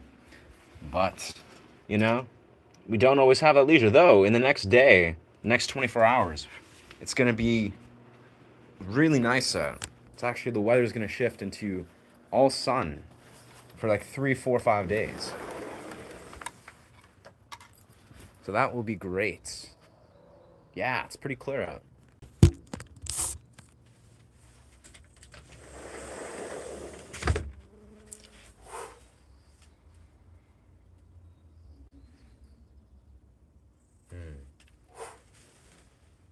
It's always fun. Just get a breather, shift the atmosphere, burn some ritual incense.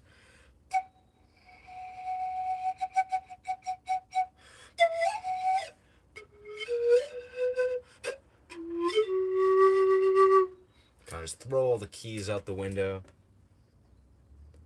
We're not trying to scale in any keys or not.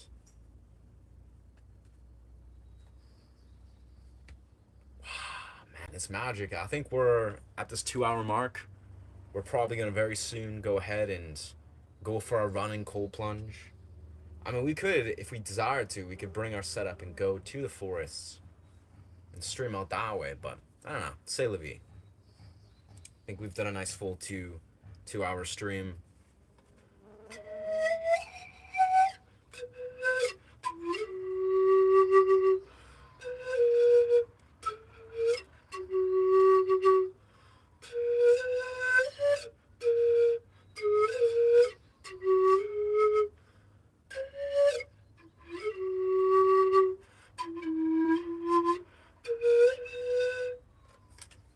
Nice and out of key.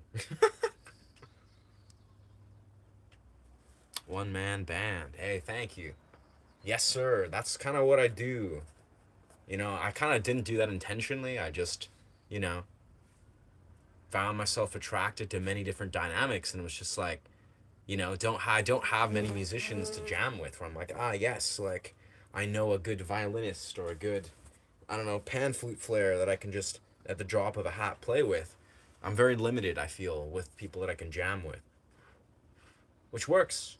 I mean, honestly, over the years, as a younger musician, I was very, very, very drawn to, just shredding out. And I've jammed with many people and formed little bands, but I notice for whatever reason, it's very rare to find like really strong musical chemistry. At least that's the way I've underlined it. And in the simplest right, I think the more I look at it, it's like, in a lifetime of making music, you you can create waves of creative momentum when you never have to compromise your own creative vision. Now, on the other hand, of course, you can create creative momentum in unique ways with different musicians and performance dimensions. And it depends on your prerogatives and intentions as a musician. But the way I see it is, if you spend and dedicate, you accept, you're like, you know what, I'm going to develop a solo artist act, and you really lean into that, and you let that shine, you let that thrive. You never have blocks of creative energy where you just let that creative momentum ride and, accelerate as a solo artist. You never have creative blocks. Like, you never even once have to sit there and be like, but I have to wait for my bandmates, or but I have to compromise my vision for this, or but I make this project come to life and it's not really all this or that. Or it's like all those instances where you just don't have to compromise your creative vision and it becomes purely your crystallized creative vision. I think there's something to be said about that, you know?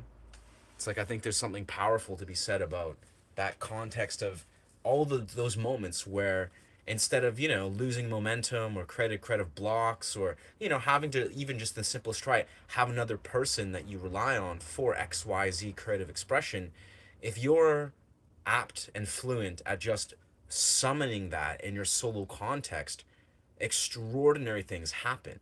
And this doesn't just have to do with music, actually. I've seen this with every creative art form that ever exists. Is like, if you truly have the ability to summon creative energy in a solo context, you're not dependent on another person, on not a muse, on not a fellow community member, a creative, exploration or community. If you don't depend on those things, even at all, it's all just soloistic. It's all driven from your core. It's all driven from you creating these creative bursts of energy.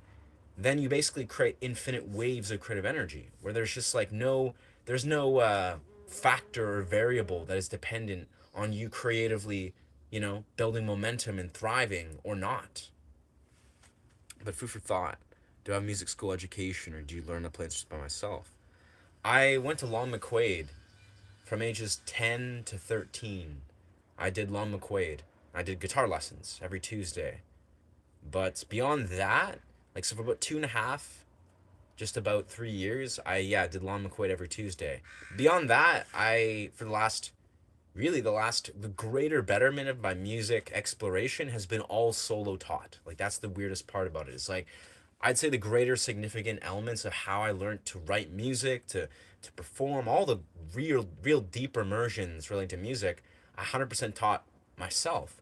But again, from ages, yeah, like 9, 10, 11, 12, 13, I was doing guitar lessons, and it was very difficult. I'll be honest, I didn't naturally have a very good inclination to learn guitar. It was like very challenging, and it wasn't not challenging for like 7, 8 years. But strange enough, yeah, after like year, 7 or 8, when I got to this point where I'm like pushing myself and finding my style and finding all the unique sources of inspiration, I definitely was able to fluently apply myself and teach myself, music. And yeah, so I'm a strong believer, and you can, in fact, and actually the greater betterment of your creative journey as a guitarist, as a whatever musician, you can just teach yourself. You actually don't need a music education. You can if you desire to, if that's what helps you grow and thrive. But for me personally, I've been a musician for 16 and a half years, give or take, a couple years break in between these gaps, but 16 and a half years. And yeah, for the first like couple years, I definitely did Lon McQuaid guitar lessons. But beyond that, it's all been just me playing the guitar. Like that's it. Like that's the solo factors. That's the pivotal factor. Is literally just having the exposure to me, just having my guitar in my hands and playing and failing and trying and failing over and over and over again. No lessons, no formal education, no music classes, nothing. It's just purely playing and experimenting and exploring. And it's bizarre because, long story short, I understand like music very well. Like my ears very well trained. I understand various dimensions of theory, and I understand songwriting. Like it's all the shit that you would think you might need some sort of formal education, but I literally just learned it all intuitively. Like I intuitively learned all the more, I'd say, intricate elements of music. And that's kind of the point. Like that's the point I really want to underline is a lot of explorations you can intuitively explore. If we're talking about creative worlds, how do you learn to do something that is creative, that's intuitive and innate to human beings? You have to intuit it. You have to feel into your innate ability to discover these things. It's almost like, no academic or dense system or structure will truly awaken that, as well as you honoring what is attracting you and what is your like deeper vision.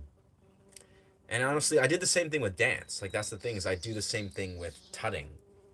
Like I'm a tutter, I'm a dancer. I know like popping, locking, liquid, animation, lots of crazy tutting.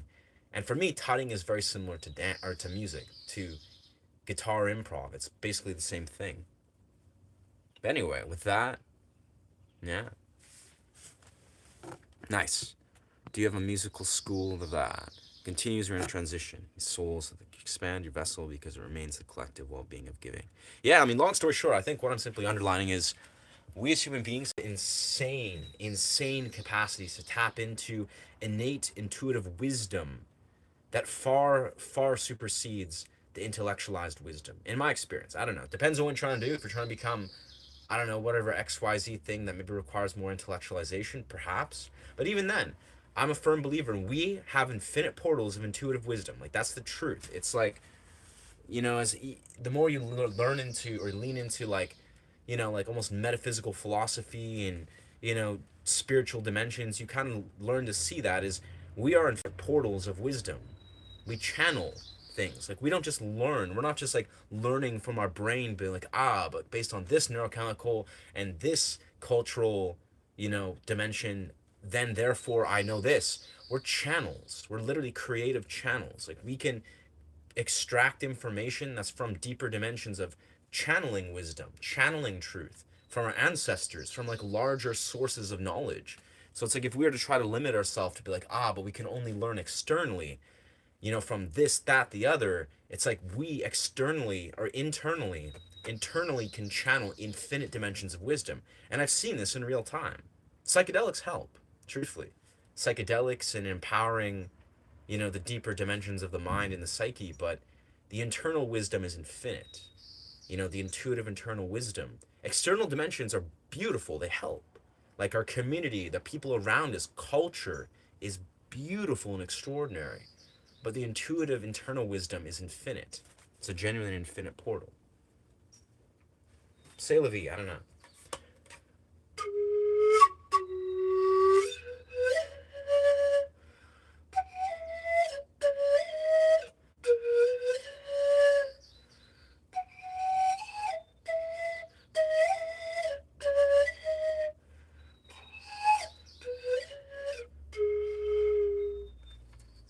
And of course, in this age of, technologically oversaturated dopaminergic patterns, that is like phones and technology and smartphones and unfortunately AI as it's evolving and devolving and whatever, this stuff is more important now than ever. It's like, when you think about it, I'm just riffing here, at the end of the stream.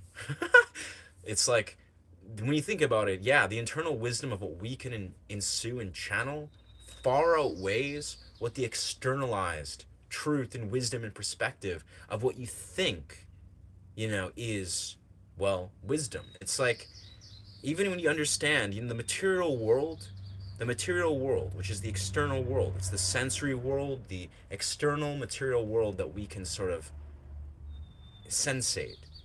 That is a slim fragment of all things that is. It's 0.000000001% repeated.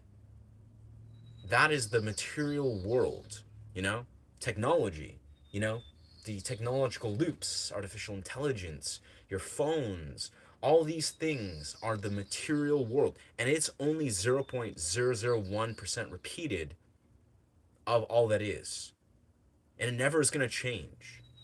The 99.999% repeated of what is the non-material that we as human beings can channel, access, experience, intuit, tap into, that is the greater betterment of how all things are being influenced and are operating. It's never going to change. Like, that's the brilliant thing. It's like, we as human beings can put all of our attention on the material world, on the material things, the sensory world, and be like, yes, there's so much, and there's so much we as humans have extracted from that 0.0001% repeated. But it's never going to change that the 99.99% repeated is in the non-material.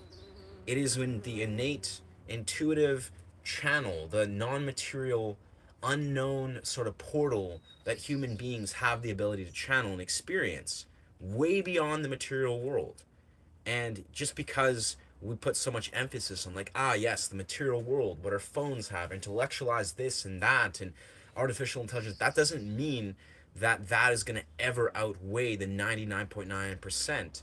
I mean, who knows? This shit can change. Who knows how humans are going to evolve or devolve, but it's just like, it's foolish to try to treat the 0.00% 1 or 0.01% as more predominant, or it's like to try to treat the 99.99% repeated as obsolete, because that intuitive channel that is unique to humans, that's the internal mechanism of how we engage within the non-material, that is infinite. It's literally infinite.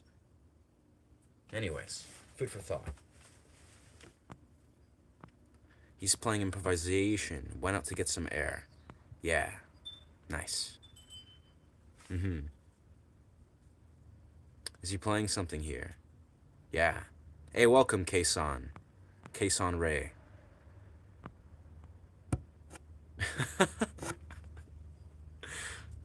Yeah, this is the end of a 2-hour improv session. I mean, we'll probably pop in for a little bit to do a little closing outro, but...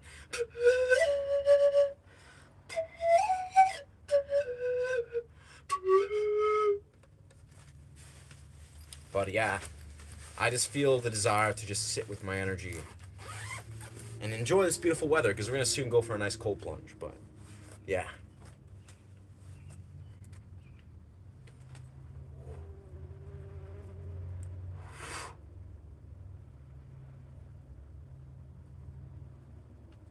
We'll let that sort of burn and saturate.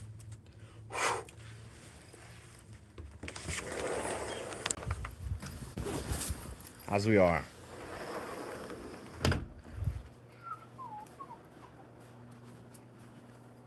Wah.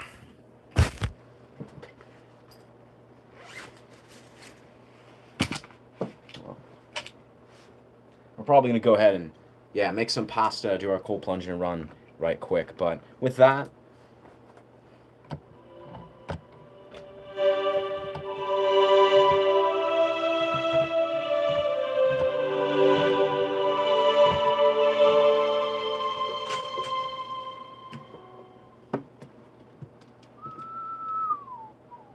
really cool though. Really cool session today so far. I'm very experimental. There's not even like I haven't even tapped into the fullest potential of this, but this has been pretty interesting in the potential. Oh, this is getting all whoa. Okay, my chords, all my chords, man, all my chords. There we go. They're getting all wrapped. Welcome, welcome, Lichimba. Which part of the world are you at, brother? I am in British Columbia, Canada. Yeah, I'm in beautiful British Columbia, as they call it. Yeah. I mean, nothing is clear, but nothing needs to be clear. Yeah. That's part of the illusion, I would say. You know? But I get it. If you're here to understand what's this channel about, why are these people watching, what's going on this channel, yeah, that's kind of part of the fun. But yeah, no, I'm a music YouTuber. I basically teach guitar and do meditative sound journeys and improv and make music. That's typically what people subscribe for, and it's great. That was the intention of this channel, and it always is. Testing.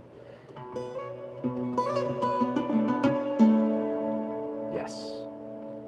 We're probably very close though. Very soon. Oh, nice. 222. 222. Oh, damn. We'll very soon take ourselves out of the stream sphere, out of the YouTube wilderness.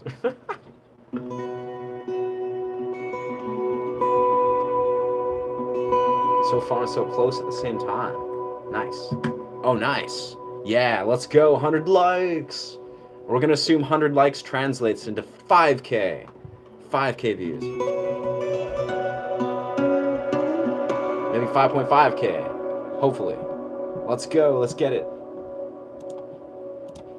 I don't know. Yeah, I swear the other day I was very, very, very close to hitting 100 views, or 100 likes, I mean. 100 likes in frickin' not even an hour. It was like an hour, and I was at like 86 likes or something.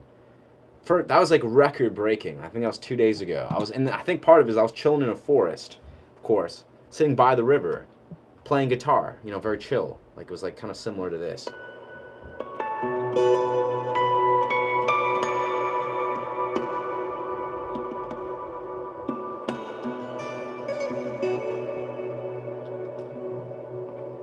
But yeah, great stuff, record breaking stuff. Algorithm recognizes me. It recognizes me as a legitimate YouTuber. I'm getting viewships of YouTubers that are like 10x my subscribers, so it's great. Or maybe at least 5x, I don't know. It's a great sign. The algorithm gods, or we'll call them the deities, or the algorithm entities,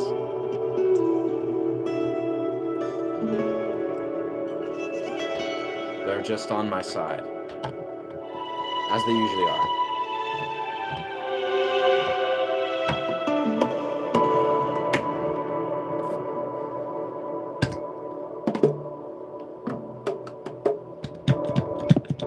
Let's do something cool. Let's make some weird atmospheric sounds.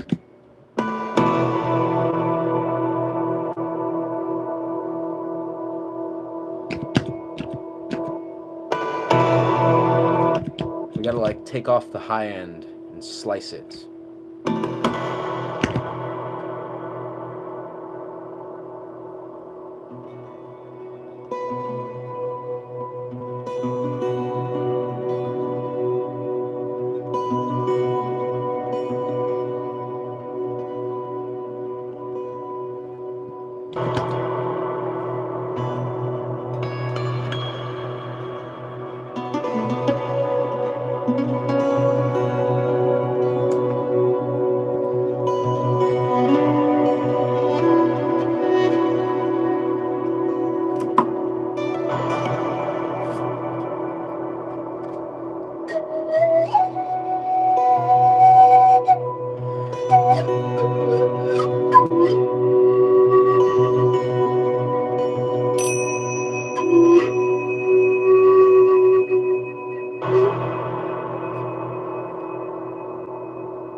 Unintentional key shift, but oh well. It just integrated itself.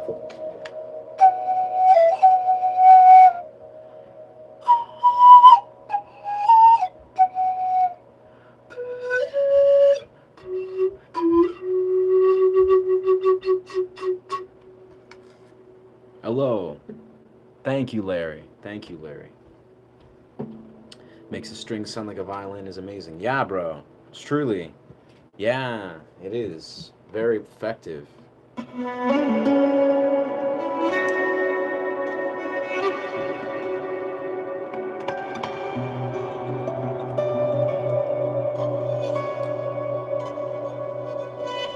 It's sometimes a little finicky.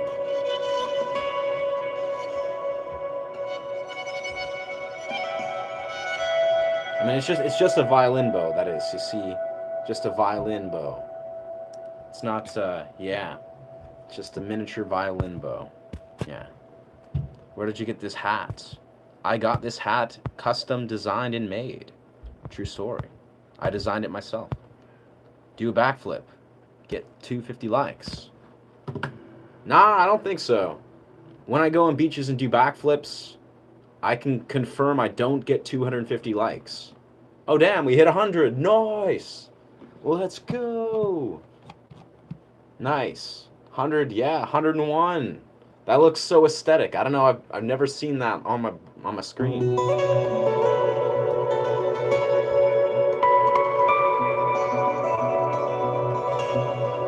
Yeah, pretty good, pretty solid. 102. Beauty.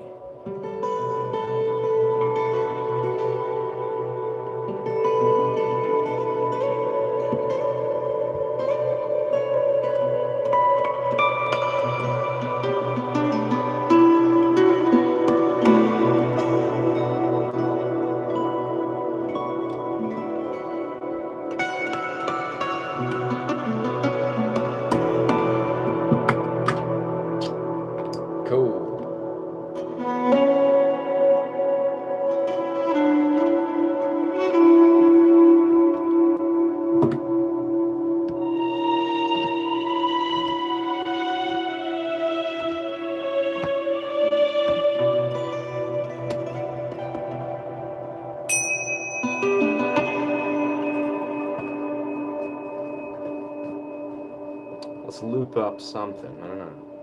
Something.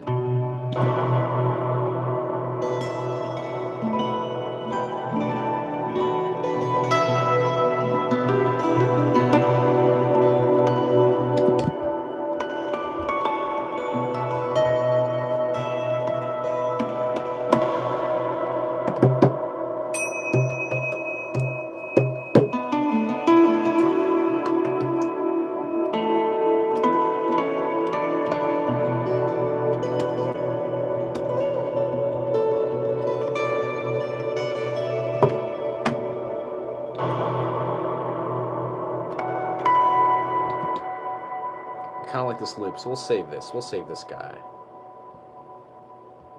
Yeah. Save it. Saving.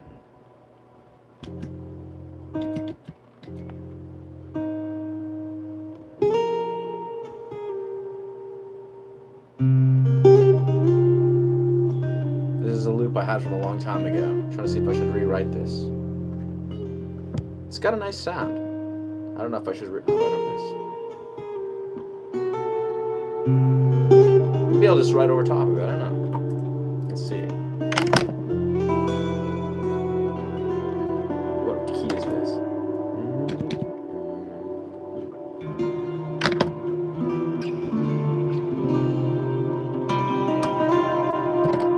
Is that what's happening?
Not deleting that loop. That guy's staying.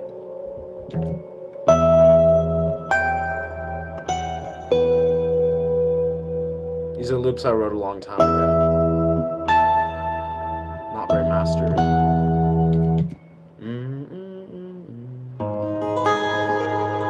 I really like that other loop. I'm just going to stay with it for a little bit. I don't know. Anyways, back to the thing. You can consider it a sound wizard. Nice. Some people do consider me sort of like a sorcerer type. What ambient am I using? I'm using a preamp Which Mr. Men would wore that hat for 10 points likes? Which Mr. Men wore that hat? I have no idea, bro. I made this hat. I've never seen people wear it. I like the hat. It's awesome. Yeah, thank you. All right, going backwards now.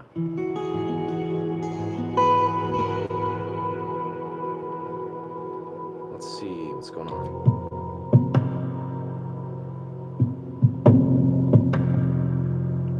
This is an old loop. I don't know what's going on here.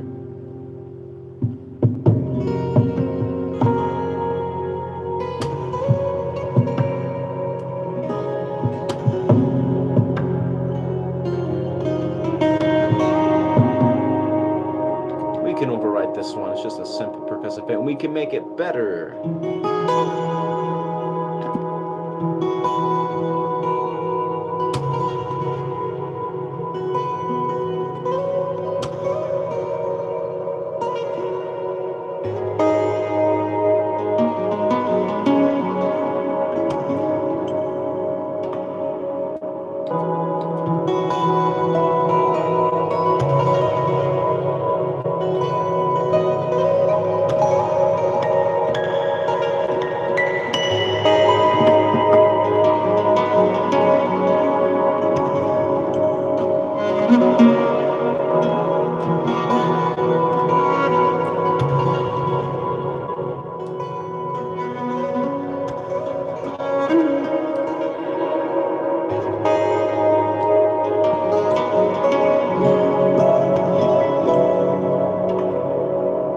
Cool stuff going on. Doesn't sound very mastered though. It sounds like a little bit loud. Some parts.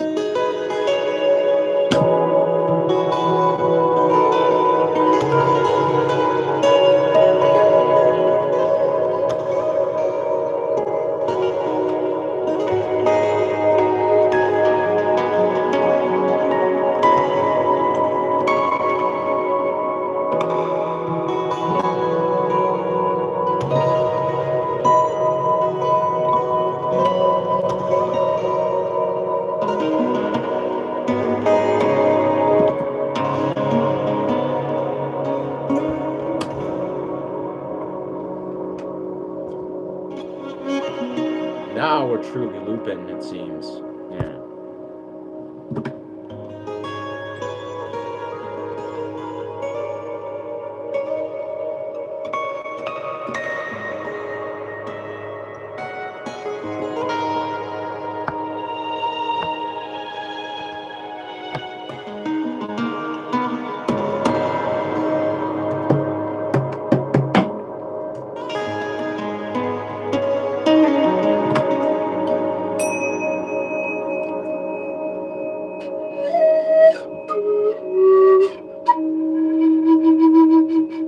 Gotta say, I love this tuning here. Yeah, of course, G sharp. Just had to have the right.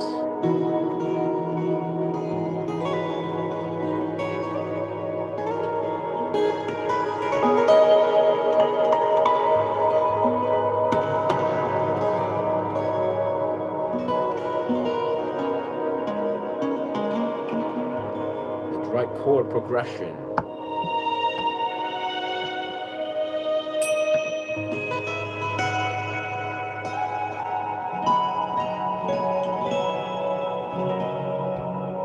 Interesting. I think we can take away some cool stuff from this. Open G is a boss. Nice. This is open G sharp, but yeah, open G is also pretty good. I must agree. New channel. Thank you, Larry. Appreciate the support, brother. Interesting.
Yes.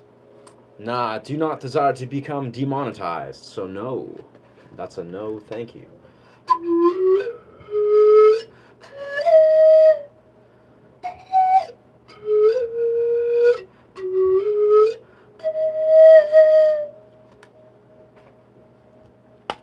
Also not a cover artist, but yeah. I think the only exception is if a fan or an audience member were to just tip the amount that would make it worth not, being demonetized for the entire stream, then maybe, but most cases that's not the case. And I don't desire for fans to do that. That doesn't sound like a worthy endeavor for anybody.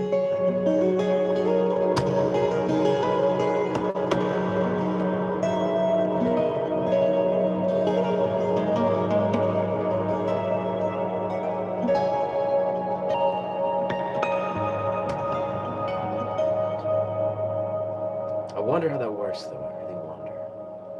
If I just get, if I if I were to just be like, no, we're gonna disable monetization right now for the short period while someone listens to a cover or something.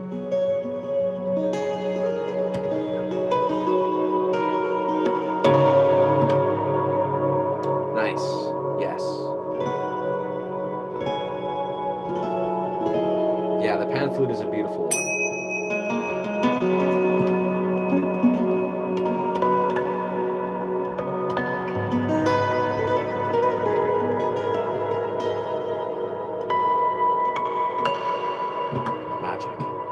Magic. All right. Well, I think at this, we are going to officially put a close to the stream. About 2 hours, 45 minutes. Beautiful. Thank you so much for being here. Deeply appreciate the support. And yeah, I'm stoked, man. I'm just stoked to go eat some pasta and do a cold plunge and run. But beautiful, beautiful stream. Extraordinary audience. Appreciate the support. You guys have been awesome. And yeah, and I appreciate. I increasingly am appreciative of just the energy that you guys have been bringing, the way YouTube algorithm has been navigating the energy that I really have been desiring to bring in, just playing good music and inviting people that are dope musicians and free thinkers and whatever just into this sphere. So very grateful, really happy with the way this thing has been unraveling, and yeah.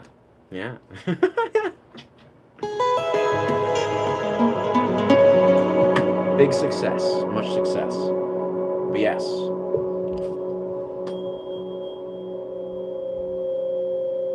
Just gonna strike some 528 hertz, some love frequency and universal harmony and DNA repairing frequency. It's a great frequency. It's a very good one. Carry this with me everywhere. It's great. It's a big W. Anyways, thank you so much for being here. Deeply appreciate you guys. And yeah, let's see. Outro. Yeah. Nice. Yeah, no, it's a good timing as ever, I'd say. Feel free to subscribe to this channel if this content resonates with you. I teach guitar. I do meditative sound journeys among various types of YouTuber stuff. Yeah. Appreciate you guys being here. Remember to honor yourself and to honor each other.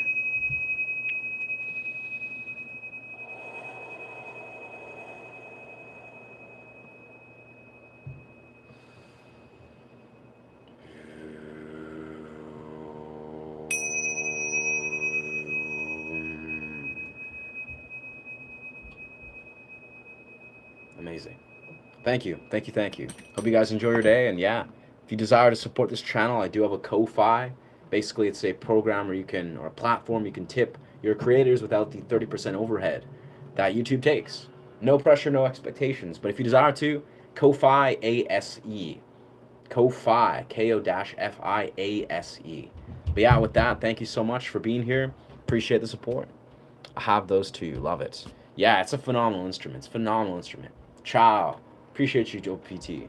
Appreciate you. Heath Ledger appeared to have faked his death. Whoa. You'd think, but no. Rest in peace, Heath Ledger. Rest in peace, Heath Ledger. Yeah. Anyways, bless. Ashe. See you guys in the next episode.